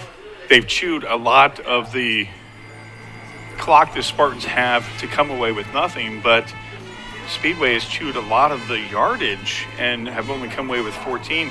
That first touchdown was a very good contested play by the Connersville defense, just an incredible catch. Yeah, I mean, like you said, it was it wasn't even like it was bad coverage. It was 2 guys on him. I mean, yeah, 2 guys on him, and they were right on almost on top of him, and he went up.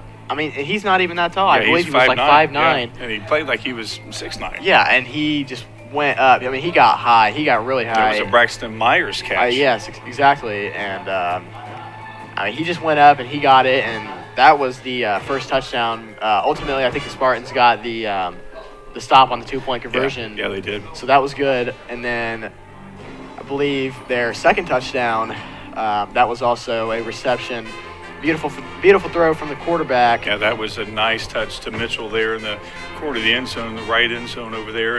And then Mitchell got injured or whatever happened. He got sick on the field, and we haven't seen him since. Yeah, so you hope nothing's wrong with him. Yeah. I don't think it would be heat exhaustion. Maybe Could be dehydration, anything like that. I'm not sure how hot it is right out there right now. I assume with the sun down, it couldn't be too terrible. Could be too, yeah. And I mean, it's the start of fall, so hopefully not too humid or hot for the boys out there.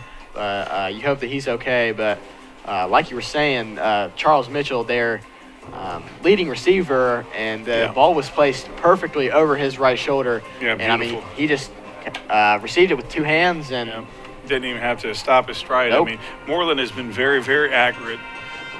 He, except that last series, there was a couple throws that his receivers made him look good by going after, but that last one that on 4th and 5 he threw behind had the receiver open. Yeah, right. But it looked like the Spartans could have probably stopped that, but nonetheless, it went off the receivers. He couldn't reach back in time, and the Connersville got that stop. They got to be feeling good getting that stop. Yeah, so I think defensively, the Spartans are feeling good. So even if the Spartans can get a stop right here, when the Spark Plugs receive the ball, that would be a good start for them. I mean, the Spartans just have to get something going offensively. Yeah. I mean, that goes without saying. Yeah. I mean, it's you got to get the offense going. Caldwell, another storyline to this ball game. Caldwell had come out the last part of that second quarter, had something on his back. Yeah, it looked like he was back injury. Yeah, it looked like he was like holding his hip or something, and he came out. We didn't see. Did we see any of him after he came out? No, he was he was off the sideline, and they placed something on his back. It looked like something. I don't know what it was, but I'm not sure if he'll be back. Hopefully, he'll be back. But Keene had got a lot of reps, obviously, and then Carter had gone out a little bit too with that arm injury. It looked like, but that was late in the second quarter. Hopefully, he'll be coming back. So. Connersville has 2 guys that were coming out there towards that second quarter that contributed a lot. Carter, of course, on both sides of the ball. Yeah, so like you said, Jamel Carter, the Spartans have had a lot of injuries coming into this game. 2 freshmen, Braden Keller, Parker Flanagan, and a few others. And Jamel Carter, he stepped up for the Spartans so far. He's been playing very well on both sides of the ball, and that's what you have to do when people get injured on your team. You have to step up. You have to be the man to make the play, and he has done that so far. And I believe he went down a little bit and was limping off the field, or not limping, but he was holding his arm off the field. But hopefully he's okay. We saw Trot when he went over to get prepared for the homecoming. He was limping off, but when he walked with his Princess, he was fine, but I don't know how much that was for pride show, but nonetheless, there was a lot of guys, limping, but the Connersville Spartans are full of pride, and that if they want to get out there, they're going to get out there and play. And and like you said, Trot Davidson was limping, and he was one of those players questionable on whether he was going to play this game or not, and I talked to him about it, and he said he was playing. Like he knew he wanted to play. He did not want to sit out this game. Homecoming game. He wants to go out there and do his best and try and get that win for homecoming tomorrow. And so, I mean, coming into this game, he was questionable, and so it's not surprising to see him limping. Honestly, the kid, they may be questionable, but the bottom line is that in the kid's mind, they're not questionable. They want to play. Yeah, I mean, you see Jordan Price out there, number 79. he's a 6-foot sophomore playing in the band. Yeah, good to see. Playing athletics and also in the band. That's got to be a difficult thing to do. Make it to band practice and football practice. You got to pick and choose. So impressive to see him doing that, and it's good to see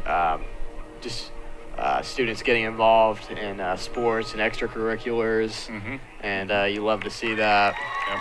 I think that's probably why when I was playing in Ohio over there in middle school, we were not very good because the majority of the team was in the band, and so we never got to hear halftime instructions because we had to go play. Yeah. So, I mean, that's how it was. Or at least that was our excuse. Speedway's already out. Here comes the Spartans. They're out as we got about 3 minutes to go. The clock still says 3 minutes. As the Spartans finally coming out as this long extended halftime from the halftime of the homecoming festivities. Yeah, and like I said, with those homecoming festivities, I mean, it's memories. Yeah, kids memories. are never gonna forget. No. And it's good that they. Coach Lynch played for the Spartans. he was a quarterback back in the day. So he has these memories of him when he played for the Spartans. So he knows how important it is for the boys. Yep. And as the Spartans, you can find themselves down 14-0. Moreland again has really ran the offense for Speedway, very efficient. Just a couple of bad passes, but again, you feel like they could be up 14-0. But Connorsville, again, we can't stress this enough. They got to be feeling very good with that stop. Yeah, I mean, because they were rolling. Yeah, I mean, so getting that stop. I mean, Speedway had gotten big play after big play, and so with the Spartans getting that stop on 4th down, and they ultimately turned it over. That was big for them. Yeah. I mean, that really shifted the tides a little bit. I mean, it was almost like the momentum was completely on Speedway's side. It almost seemed like it was not. It was almost a foregone conclusion the way that they were running that series, that Speedway was going to score. And how much time was it going to be with Connorsville having the ball? It looked like they were wanting to score with giving Connorsville little to no time on the clock left. That's what looked like they were planning on doing. But Connorsville tightened it up and were able to stop. Yeah, and it was fortunate for the Spartans that a rare bad throw from Connor Moreland. But it was fortunate for the Spartans. They got the stop, and Connor Moreland, I mean, he's played solid tonight. I mean, that second touchdown was a beautiful throw, and the first touchdown too. That was a receiver, Cab. You from the receiver. Yeah, and but Connor Moreland is leading the Sparkplugs this season with 5 touchdown passes. 2 tonight. Yeah, and like I said, but they also have number 12 Carter Watson. And we haven't seen him tonight. Yeah, so he caught that first touchdown. Yeah, so coming into this game, I think we expected to see a little bit more of a 2-quarterback rotation, but honestly, so far it's all Moreland. It has been primarily Connor Moreland so far. So not as much of a rotation as we expected to see. Not liking that. Number 6, Caldwell is in street clothes, so it looks like he is out for the game. Oh, that's interesting to see. I'm interested to see what his injury is. Yeah, hopefully it's just for this game. But so it looks like Keene, who's getting some reps there on the field, looks like he will be in for the rest of the game for the Spartans. Change the dynamics. 14-0 here as we close out this halftime show. Connorsville finds himself in the deficit on this Homecoming 2023. We'll be back in 30 seconds with second half action. Searching for a loan, a line of credit, or just a safe place for your money? Union Savings and Loan has you covered with great loan and deposit rates, local loan approvals, and the friendliest service in town. Even when you're on the go, you can transfer money or make payments with ease with USLA's mobile banking app. For 130 years, we have taken pride in being your hometown bank. Union Savings and Loan, the bank that begins with you. Visit uslabank.com to learn more. Member FDIC, Equal Housing Lender. Connorsville Spartans down 14-0. As you see some of the faithful there. Still excited. Homecoming 2023. against Speedway Spark Plugs. Yeah, and the Spark Plugs will be receiving the ball in this second half. So the Spartans need to get a stop here. So they don't want to give up a huge run play off the kickoff. Yeah. So if they can get a stop, get a good bad field positioning for the Spark Plugs, that would be ideal for them. And if they can get a stop, get the offense going, see what the coaches have put in place during this very extended halftime. Well, you got to wonder now with Carter out, or with Caldwell out, and now with Keene in, if that changes and how much of the offense is going to change with him under center. Yeah, so already this season we've seen very little throwing from this Spartan offense, and so I wonder if that will affect on if they even throw the ball at all now. So I don't know how much they trust the pass game. Obviously, he's a freshman, so not very experienced, but he has his he's played a few JV games, and so it's interesting to see what he's going to do. This is a baptism by fire for Keene. Yeah, I mean he's got to be excited though. It's not going to be easy. Oh, nice squid kick there from Shaw, and it looks like the Spartans have it. Wow. Spartans do have it, and that is exactly what the Spartans want. And it looks like a little bit of confusion from the Spark Plugs. Perfect start. Absolutely. Joe Woodward for the Spartans. He's a freshman. He has it. And the Spartans started at the 50-yard line. And the Spartans, you talk about the momentum, they got the ball back. And exactly what the Spartans needed. I completely did not expect that, honestly. I did not either. And so that was beautiful, a beautiful kick from Nolan Shaw right there. Huge play. If the Spartans can get a touchdown right here, that will be a very good start. Right here, Keene under center. Hands the ball off to, and a nice play there from Perez, who has a lot of running room, and he gets up to about the 29-yard line, a gain of about 21 on the first play of this second half. And the Connersville Spartans got to be feeling good with that first play. Nice. Look at the red shirts there in front of him. And just like that, I mean, it's good blocking from the Spartans. And just like that, like I said, this game is about momentum, and the Spartans gained a lot of momentum right there, and I would almost say it's shifted their way now, even with the Spark Plugs 14-0 lead. A touchdown right here, I mean, that really shifts the tide of the game. So they can get some more big plays like they just had right there, and I think they'll be in pretty good shape. Keene under center, hands the ball up to his lead, and that's Carter, and he gets stopped at maybe a gain about a yard on that play. You talked about the passing game for the Spartans and the inexperience of Keene, and not sure how the offense will change. Yeah, and I think they did give him a passing opportunity in the first half. Ultimately, I think he just threw it away on the ground, and I think that was a smart play by him. Yeah, that's right. I remember that, yes. So, good call by him. A lot of inexperience. 2nd and 9, and I thought he was going out for a pass, but no, it's a gain of about 2-yard lines for, looks like that was Carter again. Like I was saying, a lot of inexperienced. Maybe 1 yard. A lot of inexperienced quarterbacks. A lot of inexperienced quarterbacks out there. They would look to make just a huge play, and sometimes that backfires, and you can throw an interception like that. But smart, conservative play from Keene in the first half. And you want to see more smart plays from him. It'll be interesting to see if he gets any passing reps in this second half. 3rd and 8 from the Connersville 28-yard line. He hands it off to Carter, who gets a good push up to about the 22-yard line. So it's going to be 4th and 2. Very manageable.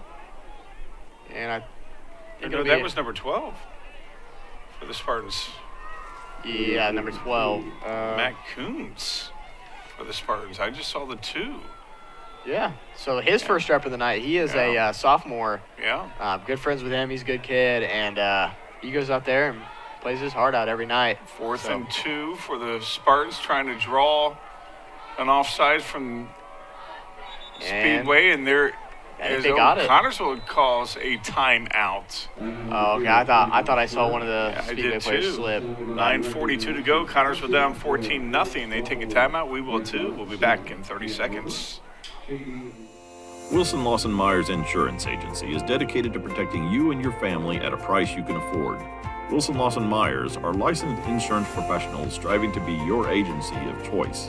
Wilson Lawson Myers is an independent agency representing numerous companies for all your needs. Finding the right insurance begins with finding the right agency. That is Wilson Lawson Myers Insurance Agency at 521 Central Avenue in Connorsville. Phone 825-5111. Back here at Spartan Field, Connorsville 4th and 2. First, they got that onside kick. They want to make something happen with that, so it's 4th and 2, trying to draw Speedway off sides. And I think Speedway is expecting that. So, So that didn't happen. So Coach Lynch elected to call a timeout. 4th and 2. And this for is the a Spartans. huge play right here. Yeah. One of the biggest plays of the game for the Spartans. I think it's without going to be question. Run play, and he got it. Oh. No, that. Oh, excuse me. Yeah, I thought he handed it off, but and it looks like he might be short. Yeah, he might be short. Yeah, I thought it was.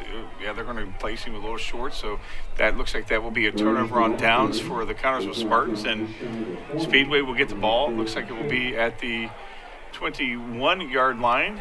So Speedway survives the onside kick, and they force Connorsville to turn it over on downs, and they have the ball at the 21-yard line. This has been a very good defensive game for the Sparkplugs so far.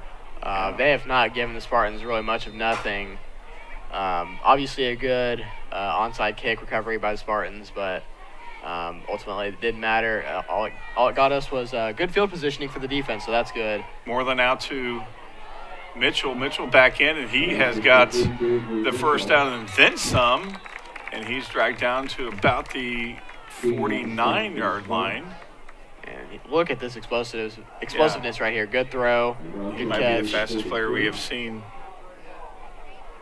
Yeah, look at that. I mean, just a lot of room for him as number 7 for the Spartans comes on up. And that's Rylan Keene, the quarterback. Yeah, quarterback Keene. Looks like the ball came out of his hands, but at the 48-yard line. After he came out of bounds. Oh, yeah. So 1st and 10 from the 48-yard line of the Sparkplugs. Moreland directing traffic. Watson going over to the left. Just over 9 minutes remaining. And he goes to number 44, who evades a tackle. He gets the first down. Spartans have to get that tackle on the first. Can't be missing tackles. I mean, good footwork from number 44. You have to give that to him. Yeah, very good footwork there from number 44. Cuts in. Yeah. Breaks 1, breaks 2, and then ultimately is pushed out of bounds by number 8, Eric Fox. So good footwork from, looked like the tight end right there, I believe. Yeah, that's Cameron Reich. A big kid there. Cameron Reich is 6'1", senior. And that goes out to Watson, who drops it. And that makes it 2nd and 10 for one of the rare miscues there from Moreland and Watson. Yeah, I mean. Or Mitchell. Why am I calling him Watson? Mitchell. Should have been a easy completed pass, but Watson's number 12.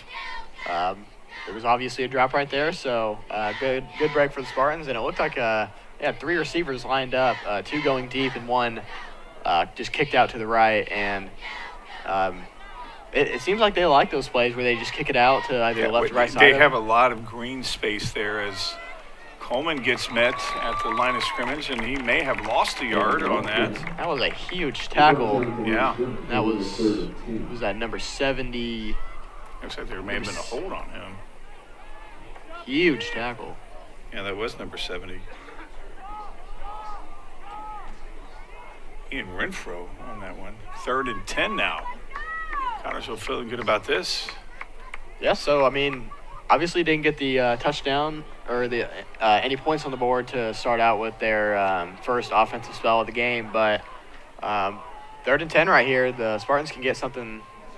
They can get something going, and Moreland drops back for a pass over to Coleman. Coleman slips down, and he loses about 4 yards on that. 4th and about 14, maybe 15 yards, and there's no question. Looks like the special teams, so they're going to punt. Yeah. This has been a good defensive game for the Spartans so far. Looks like the big guy Renfro, which he looks bigger than 6'1", is going to go back for the punting.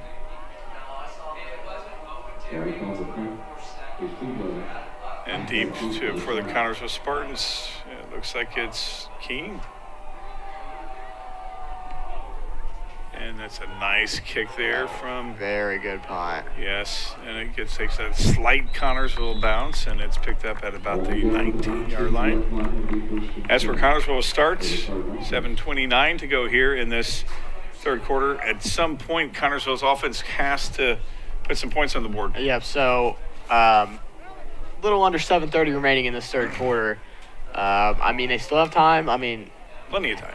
Plenty of time. So that's not a worry. But at some point, there has to be a sense of urgency. I mean, you can't just say that the whole game that you have plenty of time. Right. Because eventually the time runs out. So Spartans got to get something on the board. But they are deep. They're deep in their own territory, so they'll need huge plays from this spell of possession. That ball was handed off to Perez, who got about 2-3 yards on that up the middle. Perez actually didn't have to really drag too many people down, just one, maybe two right there. Yeah, normally he has 4 or 5 guys on him, so that's a light load for him right there. Gets up to about the 22-yard line. That's number 54. Yeah, right, the D1 kid, so. He'll always remember Drayden Perez. Yeah. I mean, Drayden gave him a run for his money. Yes, he sure has. 2nd and 7 for Keene in this Connersville offense. Connersville, without question, needs to make this offensive series count. And it's handed off to, it's a pass play, and that's thrown out of bounds. So that will bring up, third down. 3rd and 7. 3rd and 7, so. As King goes off to his offensive coordinator to get the play. If they don't convert here, I mean, they're going to have to punt it away. They can't. Yeah, they can't go for it here. Way too far in there. Way too deep. So Spartans have to convert right here. And, like I said, eventually, got to get some points on the board eventually. Without question. King has 2 in his backfield, 2, one to his right, 1 to his left. 3rd and 7. He pitches it out to Carter, who he bounces off a few guys and tries to make something out of nothing and gets about maybe, I don't think he gets anywhere. I don't think they're going to give him anything. So obviously not 4th down. Not what the Spartans wanted right there, so that will bring up 4th down with 7 yards to go. And they're on the 22-yard line in their own half of the field, so Spartans are going to have to punt it away here and give the ball back to the Sparkplugs. Mitchell back and Watson back for the Sparkplugs as Shaw is on to kick again, and he kicks it away from. And it goes out about the 45-yard line, so good field position there for Moreland and the Sparkplugs as they get it on the Connersville 45-yard line. Yeah, so like you said, excellent field positioning for them. So we need the Spartans are going to have to get a stop here. It's going to be a little difficult considering the big plays that the Sparkplugs have been able to produce so far in this game. But a lot of possessions that the Sparkplugs have gotten. Big plays, they haven't really capitalized and gotten any points off of it. So, I mean, they have 2 or 3 good plays, and then they have the Spartans just completely shutting down, and they get a turnover on downs or they have to punt it away. So, it's not the end of the world that the Spartans give the ball away right there, because you trust your defense, especially in this game. The defense is playing extremely well. Yeah, right there. There's a prime example of that as Coleman gets stopped for no gain. It looks like on that play as Moreland goes over to get a play from his offensive coordinator. 2nd and 10.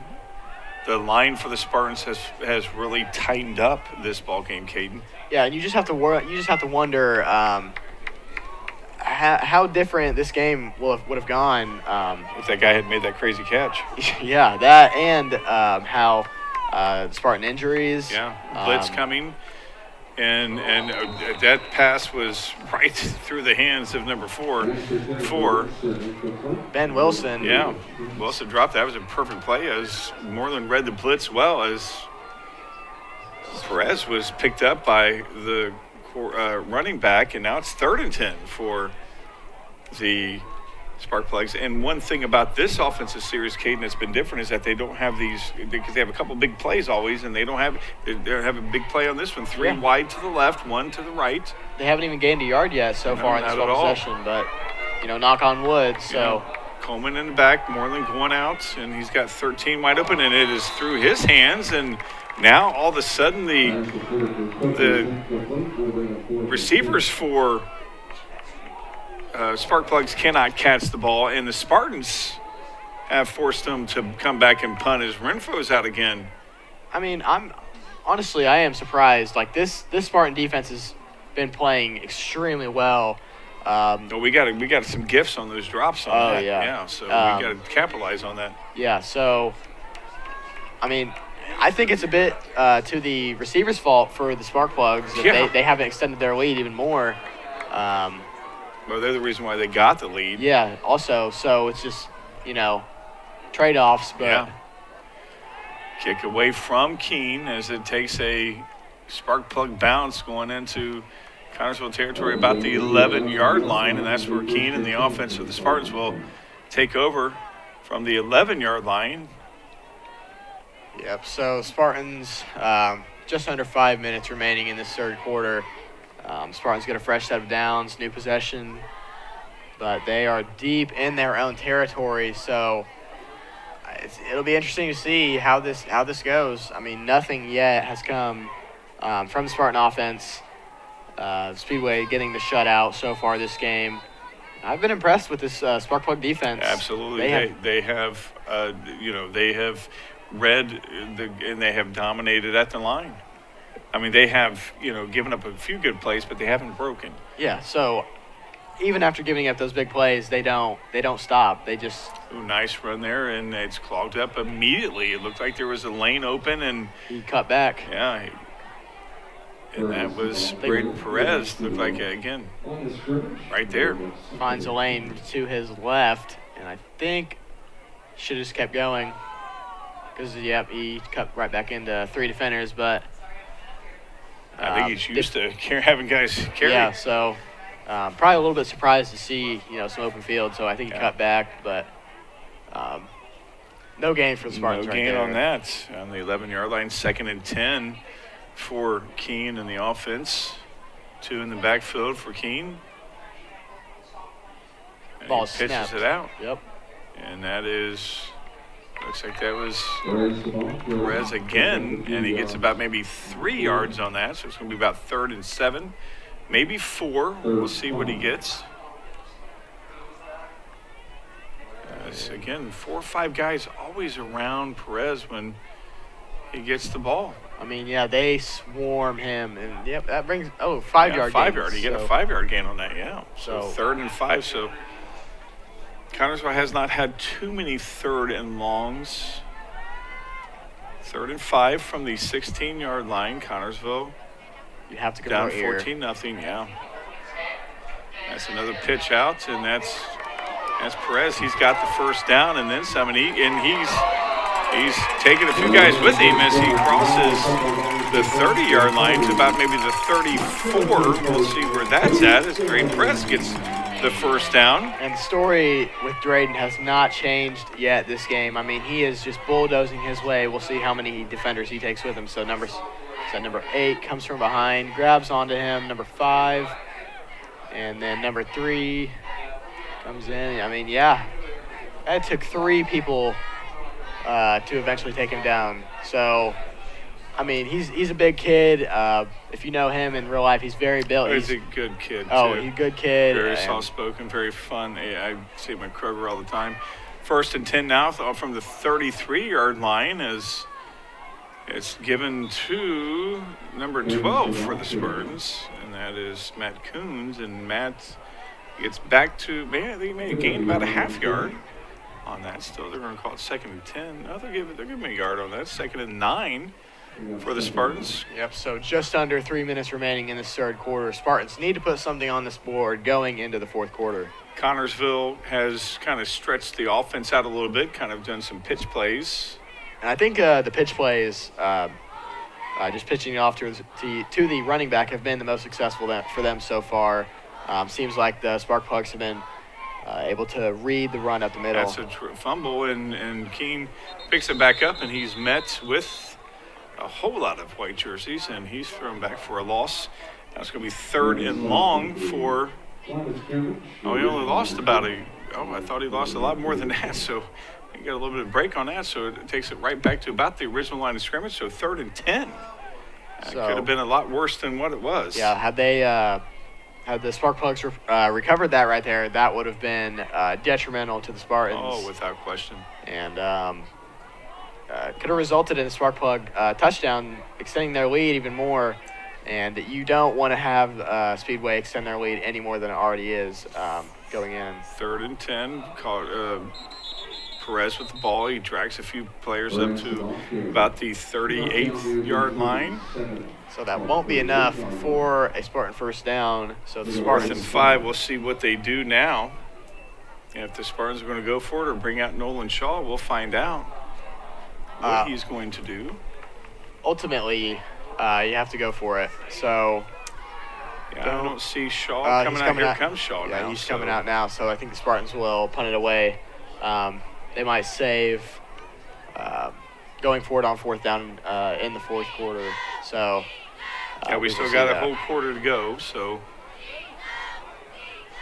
Mitchell, the deep back, Watson, the short back, and that's a fake. And did not get it. So that will be a turnover on downs for the Spartans. I honestly didn't see that coming, but Sparkplugs did, and that's all that matters for them. That's what it matters. Under a minute to go, and Sparkplugs had the ball on the Spartan 37-yard line. So excellent field positioning for them. 42-yard line, sorry. Yep, still good field positioning, so once again, Spartan defense has to step up. I mean, they have stepped up all game long, and they haven't given up like any easy touchdowns. Big like running breakaways. It's just been excellent receiving, as the quarterback has 3 receivers lined up to his left and 1 lined up to his right. Moreland hands it off to Coleman, who just blazes past the first defender, and he gets the first down for the Sparkplugs. I tell you, they have the speed. Oh, this team is extremely fast. Probably the fastest team the Spartans will face all season. Maybe rivaled by East Central, but this is what they're going to see when they play East Central. Maybe even more tough. So East Central will be a little bit more, a little bit tougher than these guys. Yeah. 52 seconds to go. Moreland in the shotgun. He got 2 to his left, 2 to his right. Coleman in the backfield. And he hands it off to Coleman, and Coleman gets about maybe 3, 4 possibly yards on that one. The clock is still running. We just have under 45 seconds remaining in this third quarter. You got to wonder exactly when will they start doing a lot more running to eat this clock. Yeah, and I expect to see that more in the fourth quarter from the Sparkplugs when they have the ball. And they won't have enough time to just let the play clock run out. Yeah, they have to have one play before the quarter ends. So 2nd and 8. It looks like about 2nd and 6, but 2nd and 8 officially on the scoreboard. Mitchell in motion, and that's a beautiful pass there to number 17 for the. It looks like he is out of bounds before he gets in the touchdown, and I thought he had the pylon. Yeah, it looked like he did, but it looked like he might have got out of bounds before. But he is wide open, number 17 there and that is Vincent Jean, and Jean steps out there at about the 3-yard line. So First and goal from the 3, and 1 second to go here in this third quarter, and it looks like they'll definitely. I mean, yeah, they have to go for it because the clock isn't running. Yeah, so see. They got. Oh, I thought they had an empty backfield, but and they give that to Coleman, and Coleman goes in for a score. And that is a spark plug touchdown, raising the score to 20-0, and that will expire the time in the third quarter.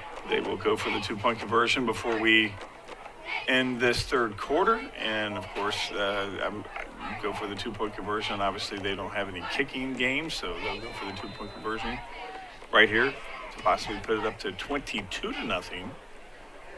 Yeah, so Speedway. That was a beautiful play. Yeah. And they extend their lead even more. It'll be difficult for the Spartan offense to edge back into this lead. Nothing so far for them this game. The Speedway has not given them anything. Speedway has not broken defensively, as this will be the official last play of the. And I think they're trying to decide on where they're going to place the ball. But they finally found a spot, and this will be the official last play of the third quarter. Down 20-0. We'll find out exactly what the final score of the third quarter will be. Just a few moments. Moreland is looking over the offense, looking over the defense, going for the 2-point conversion. And he is going for a pass, and it is out to number 44, and he goes in for the 2-point conversion. Now it's 22-0 now. Made it look easy. Nice play there from the Spark Plugs. Connersville finds himself down 22-0. We'll come back with fourth quarter action after this timeout. Take a 1-minute break. George's Pharmacy and Medical Equipment welcomes you to stop by our Connersville location at 330 East 5th Street. George's is proud to offer you friendly hometown service and the convenience of free delivery. Also, our medical equipment staff is there to help with whatever you need. George's Gifts has that special something for any occasion, birthdays, weddings, bereavement, or to brighten someone's day. George's, we are here for you. 765-825-6251.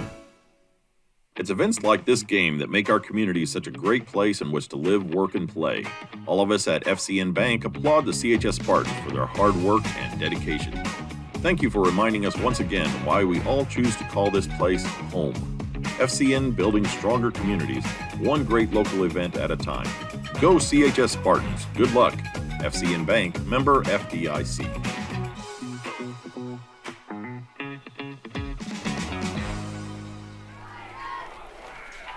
Starting this fourth quarter, Connersville finds himself down 22-0. That was the first score and really the first series, Caden, that the Speedway relied on the run a lot. Yeah, so I think we're going to see, so far this game we've seen a lot of passing game from the Spark Plugs, and I expected that coming into this game. Seeing their previous game statistics, they've been heavy on the pass. Yes, very heavy on the pass. We haven't seen the two. We may see the second quarter back come in now here in the fourth quarter as the ball is kicked off to number 8 for the Spartans, and he brings it down to about the 27-yard line, and that's where the Spartans will start this first offensive series of the fourth quarter. Yeah, like I was saying, I think we're going to see more of the running game from the Spark Plugs when they get the ball, just because of that runs the clock out, and Spark Plugs, they want to run that clock out. They want to keep their lead. Obviously, I'm sure they have their confidence in their defense as they have all game. So I think we'll still see a pass play every now and then from the Spark Plugs, but predominantly probably running. Yeah, just eat the clock out as we have just under 12 minutes remaining. Eric Fox on that run back, and he's to the right of Keene. And the Spartans starting from their 27-yard line as Keene is calling out the cadence. 2 to his backfield, 1 to his right, 1 to his left, and he hands it off to the workhorse there, and he's met by the D1 player, and he can't even throw Boy, I tell you what, those guys have really met head-on a lot of times tonight. Yep, Drayden Perez and the D1 commit number 54, Demola Ajani. I mean, he is huge. I mean, he towers over everybody on his own team. Yeah. And there's not much Drayden can do whenever He'll remember Drayden Perez. Yeah, and not much he can do when he comes into contact with number 54. Loss of 2 on that play, 2nd and 12 for the Spartans. Connorsville, as we mentioned time and time again, desperately need, and that's a fumble as Keene is swallowed up, and that's a loss of about maybe 8 yards on that. So bad. Not a very good spell possession for the Spartans right there, but still time. Spartan defense is going to have to. Well, it's still 3rd down, 3rd and 12. Oh, it's longer than that. Yeah, 3rd and about. Oh, they haven't changed more. it yet. Yeah, so that's going to be 3rd and about very long. 16, 17, 8, no, 19. 3rd 19, now. yeah. And that's at the 19-yard line. You got to get to the 38-yard line. Connorsville definitely probably will be 4-down territory here no matter where they're at. Okay, don't have to get all 19 yards right here. First pass play from Keene, and he throws it. It's tipped, and he was under pressure the moment he took a step back. So 4th and 19, and Shaw's coming out. Yep, Spartan's going to have to punt it away there because, I mean, 4th and 19, yeah. You need a miracle and more to convert that. But we still got 10:21 to go. Ron, honestly, I don't think it's been a terrible performance from the Spartans. There's a lot to be proud for with the Spartan defense so far. This is a very talented Speedway team, and I think the Spartan defense has done very well. Obviously, injuries have not helped the Spartans, but I think they've done pretty well. As that is a solid play. Nice boot. Yeah, solid punt from number 2, Nolan Shaw. I think he's had a solid game so far. Yes, he has. He has. He has a cannon for a boot. Yes, he does. Nolan Shaw is a senior. Going to miss him. Very much going to miss him. And the 41-yard line, it looks like, is where the Sparkplugs going to take the possession here. Just over 10-15 remaining in this 4th quarter. Up 22-0. So the Sparkplugs. We'll see if we were correct in that the Sparkplugs were going to run the ball more, but we'll see. They did that last series, so we'll find out as we got Coleman in the backfield, and he's got the bulk of their carries tonight. Looks like it might be a pass play. Blitz coming, and Coleman gets the ball, and Perez, I tell you what, they did pick up that blitz right there, and Coleman has dropped down for a loss of about 4 on that one, maybe 3.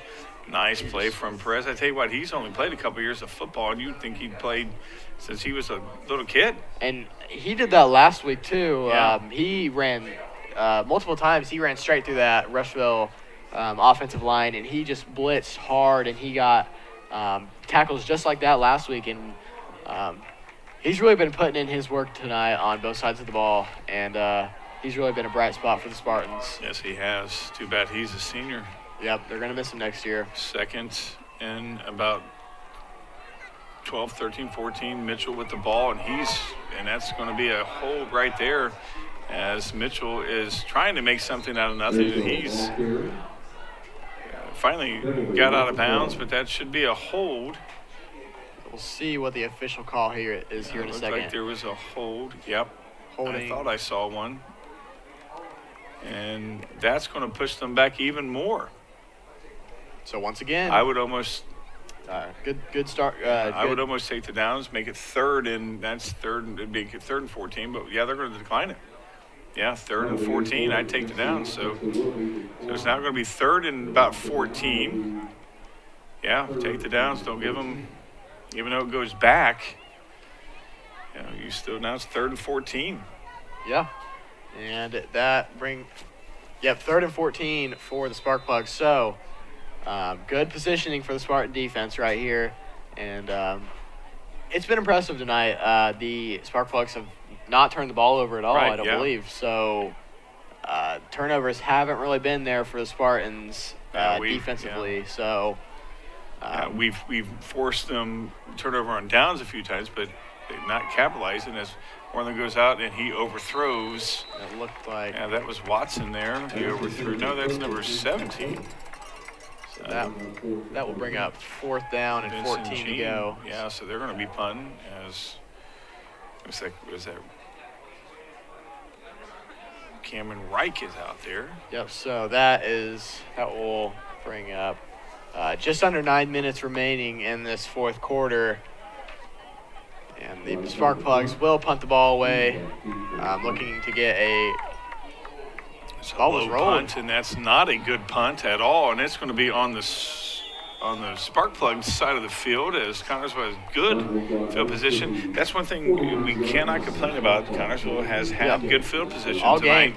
game. I mean, other than 2 points in this, at the beginning. The first series, yeah. One of the first series, and I believe after that again, there was 2 good punts from the Spark Plugs. Earlier in this half week, the last series was not good field position, but for the most part, we've had good field position. Yeah, as a game as a whole, the field positioning for the Spartans has been pretty good.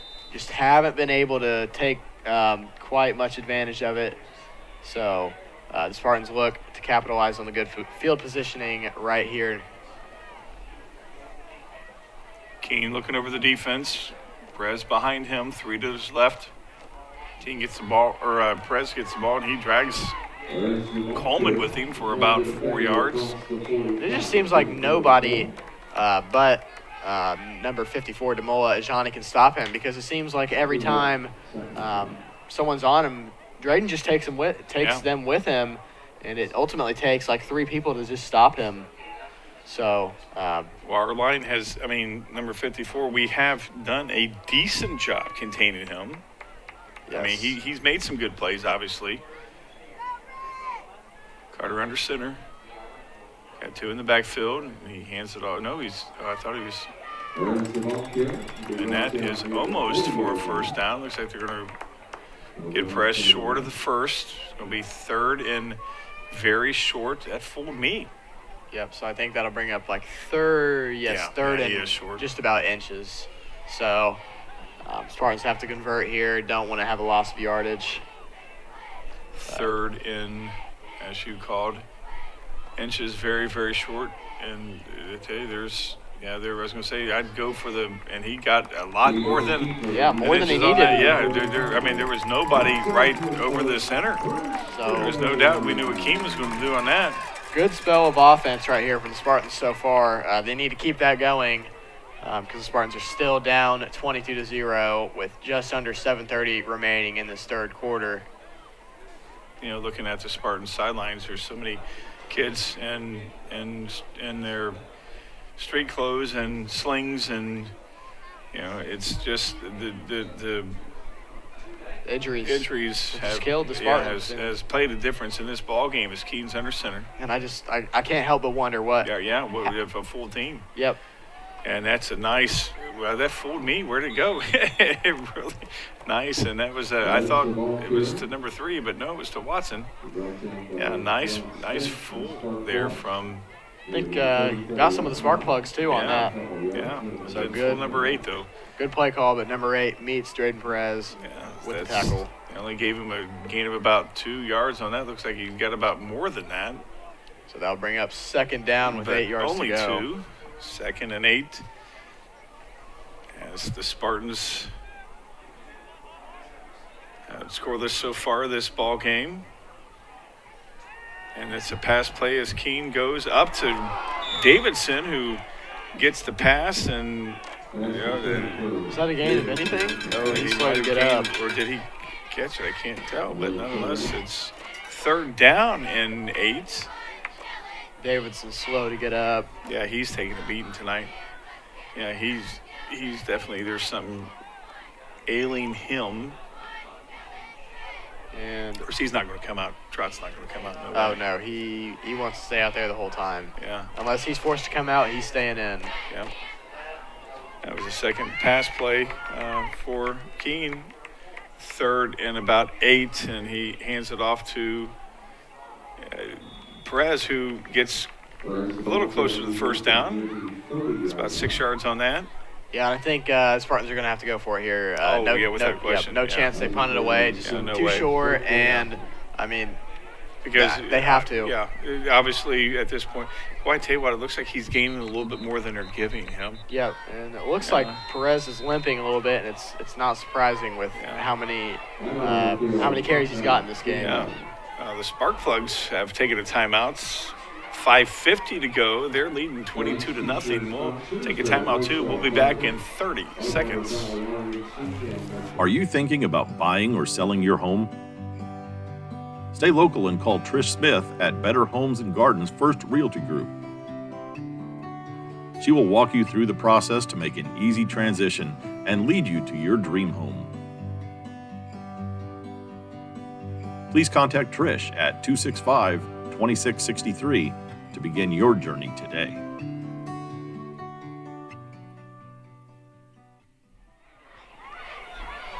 Back here at Spartan Field, it's homecoming 2023, and that's Barbie in camouflage theme. Yes, correct. Yeah.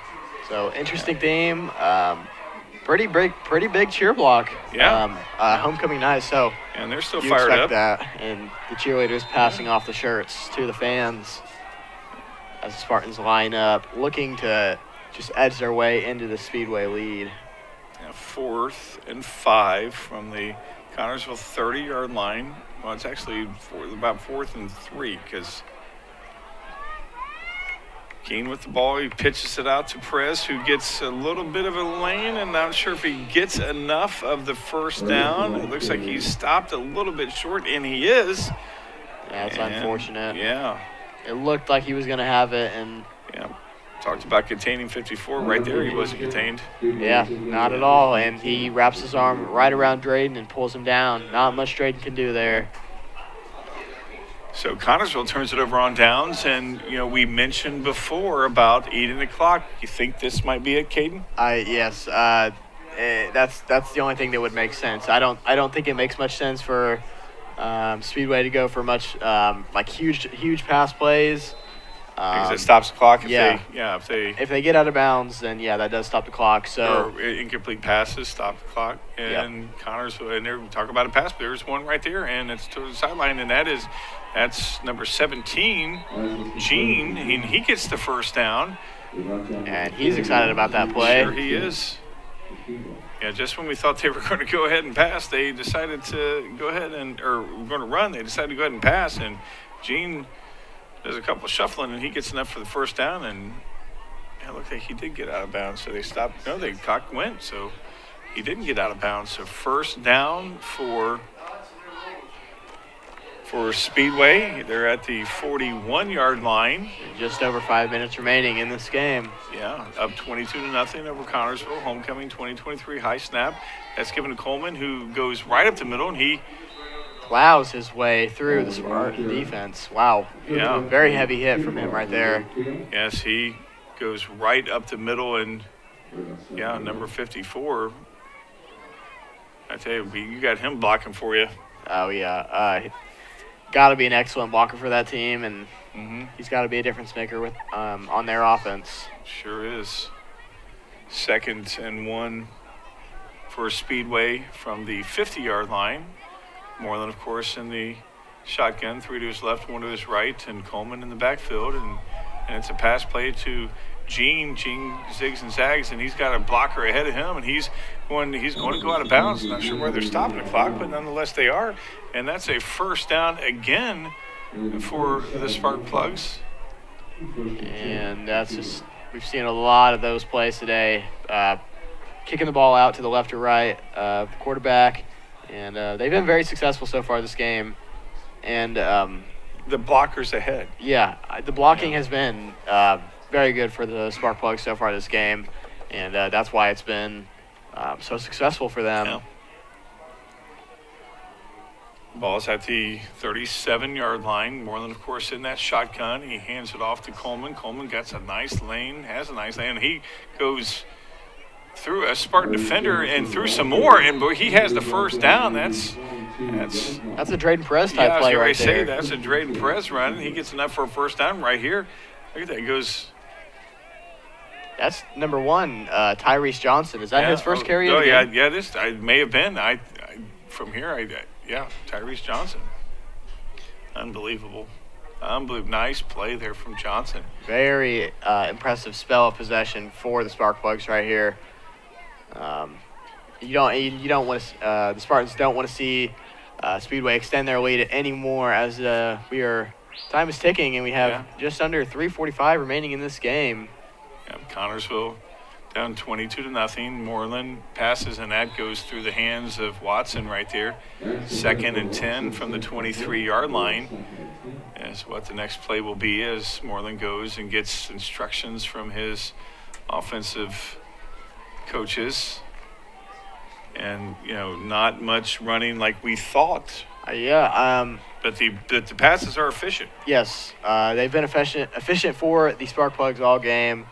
And, it still looks like the Sparkplugs are they're wanting to score. Yeah, right, yeah. So they want to put this game to rest. Yeah. So I think they're more interested in running up the score than running down the clock. And that's number 1 again, and Perez has to finish the tackle, and not before number 1 gets about a gain of about 8. This is a very explosive Sparkplugs team. It seems like everyone, receivers or running backs that get the ball, they just seem very explosive, and they seem like they can power us and pierce straight through the Spartan defense. But yeah, I tell you, Mitchell and Coleman are going to be incredible because they're both sophomore for Speedway. They're going to be dangerous in the next couple of years. In the coming years, they are going to be dangerous, and I'll be interested to see. I'm going to follow this Speedway team, see how well they do. Yeah, Coleman goes out. He's got Reich in the flat. He's being for a touchdown. That was a beautiful play there. It had a lot of green, and stiffs arm his way in for the touchdown. And that will extend the score to the Sparkplugs 28, the Spartans 0, with just over 24 remaining in this fourth quarter, And it looks like the Sparkplugs will go for the 2-point conversion to look to extend the score to 30-0. I would almost say you're right. Yeah. That's what they're going to do. Connorsville. Not much of a kicking unit for the Sparkplugs. No, I don't know if they have one. Yeah, they haven't. Obviously not. I mean, no. Reich was their punter. Not sure if he would. It's first time. Looks like Moreland's going to be under center. That's unbelievable. Interesting. Yeah, he's under center for the very first time. And he pitches it out to. And he's dragged down. No, he's not. That's unreal. Wow. Wow, impressive balance there. Yeah, no, he's still going. That's a 2-point conversion. That is unbelievable. That is. I am not sure how that just happened. I don't know how that happened because we couldn't see him after a while, but nonetheless, he did not stop. I thought he was down for sure. I thought he was down, but apparently he was not, and he scores. We've seen almost everything tonight in this ball game. I mean, that. Wow. We got to see that replay. That was unbelievable. Impressive. Here we go. Check it out, Caden. See, tossed off to number 1. That's Tyrese Johnson. Seen him get a few carries. And Drayden Perez grabs his jersey, pulls him down, almost does a flip. I mean, it is unbelievable, and we think it's right here that he's down, and he obviously stays up. I mean, in what world does he throws it off, tosses it off. He tossed the ball off. Yeah, wow. Okay, that's what we saw. We didn't see it from here, but he heads up play. I guess that makes sense considering it was a 2-point conversion. Yeah. You can't run back a. No, I don't. You can't run back a 2-point conversion. No. So. Yeah. I guess that makes sense, honestly. Yeah. Might as well lateral it, and he did. And that's heads up play there from number 1. Wow, that we've almost seen everything tonight. That was impressive. Yeah, I will give very that impressive. Very impressive. Nice work from the camera. So Speedway guys on that one. Speedway will extend their lead to 30 to the Spartan 0 with just under 2:45 remaining in this fourth quarter. I'd still like to see the Spartans get on the scoreboard. Yep.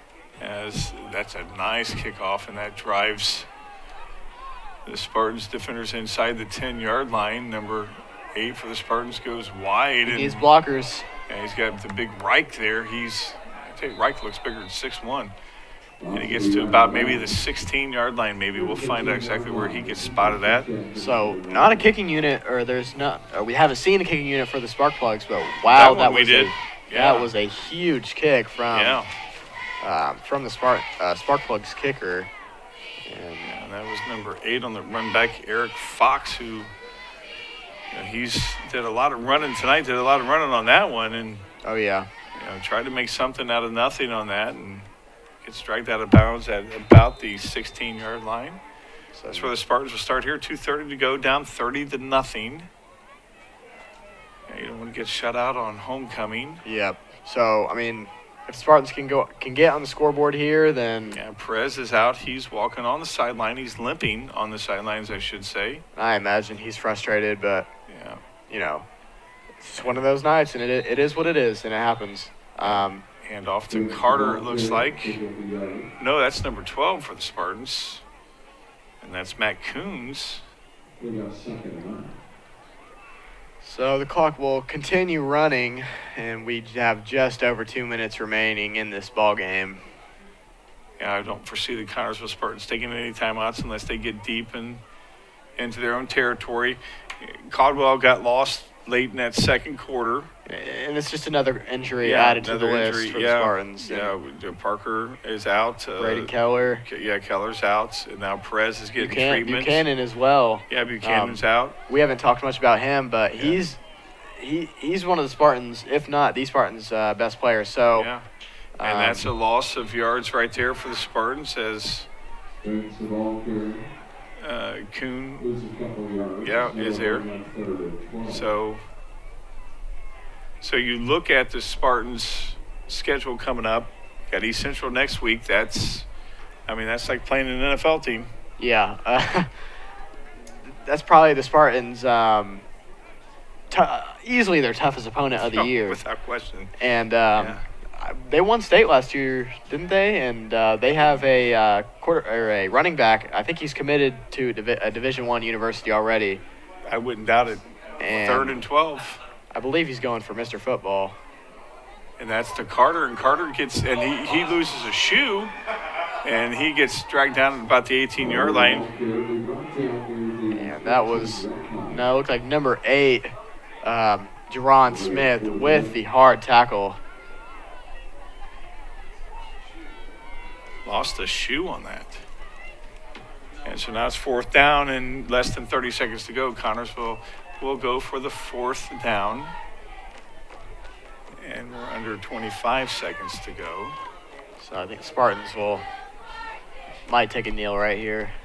Yeah, they probably are not going to make a play right here as the play clock is. Oh, actually, the play clock is winding down. So they'd have to make a play. So they're going to have it's going to be delayed game right here, 5 yards, and then they'll 3 seconds to go, and they'll take the penalty, and then they'll have to start the clock. Yeah. So 3 seconds to go. Connersville and Trott is coming on. He doesn't look like he's running well at all. Like he's limping. So a lot of guys who are, as you look over on the Perez is getting some treatment. Trott is limping up to the line. Looks like he's going to play center. Yeah, so this is just an injured Spartan team, and it's just looks like there's a and then timeout? going against next week, it looks like there's a timeout, I think. I'm not sure exactly what's going on. So, like you said, the Spartans are going up against East Central next week. Going to be an extremely tough game. Yeah. See what the Spartans are made of. That game is not only tough physically, but also mentally. Going up against a team like that. Yeah. State champions last year. But they've always been on another level, and you do want to try to compare yourself to them, but at the same time, you need to be realistic. Yeah. When their teams, their players line up across the whole field, and sometimes they don't have to play both ways. They have, and sometimes they have duplicate numbers. Yeah, so yeah. the Spartans just need to take this week, Heal up. rest tonight, ice, and just hydrate, and then have fun tomorrow, and then And like I said, hopefully heal up. yeah, you're going to have practice next week, but hopefully nothing too difficult, and the Spartans can heal up, get their starters back. Hopefully Buchanan is back next game. Not sure about that, but we will see. And it's going to be difficult, but if the Spartans can come out healthy and fueled up, I think they can put some numbers on the board. We got Lawrenceburg coming up. I mean, got a tough schedule coming up. This is a tough stretch of games that's coming up for the Spartans. I wouldn't say any of the games for the rest of the season are going to be easy. No. They're all going to be dogfights. Yes, they will, as the last 3 seconds go. This will be the last snap of this homecoming 20. I'm not sure exactly what is taking so long of that. Oh, it did? Okay, there we go. Now it's finally, whereas the game is finally officially over. Connersville falls to the Sparkplugs of Speedway 30-0 on homecoming 2023. A very depleted Connersville Spartan team, as a couple key players have gone out this game. Your final thoughts, Caden? It wasn't a terrible game from the Spartans. Obviously, we didn't get anything offensively. This is a very tough Sparkplug defense. I was impressed how the Spartans held Speedway to 14 for a majority of the game. I mean, the defense let up a little bit as the game went on, but it's hard to play like that all game long when you're constantly getting hammered. So, positive takeaway is the Spartan defense played well for the more than better half of the game. So I thought that was good, and just prepare, get healthy, hydrate, ice, stretch, whatever they need to do to get healthy for next week against East Central in St. Leon. For the crew in the truck, for the crew on top, making us look good on the camera, for Caden Mapes, I'm Ronnie Wiley. We're going to go and enjoy the homecoming festivities 2023. We'll see you next week at East Central. Good night, everybody.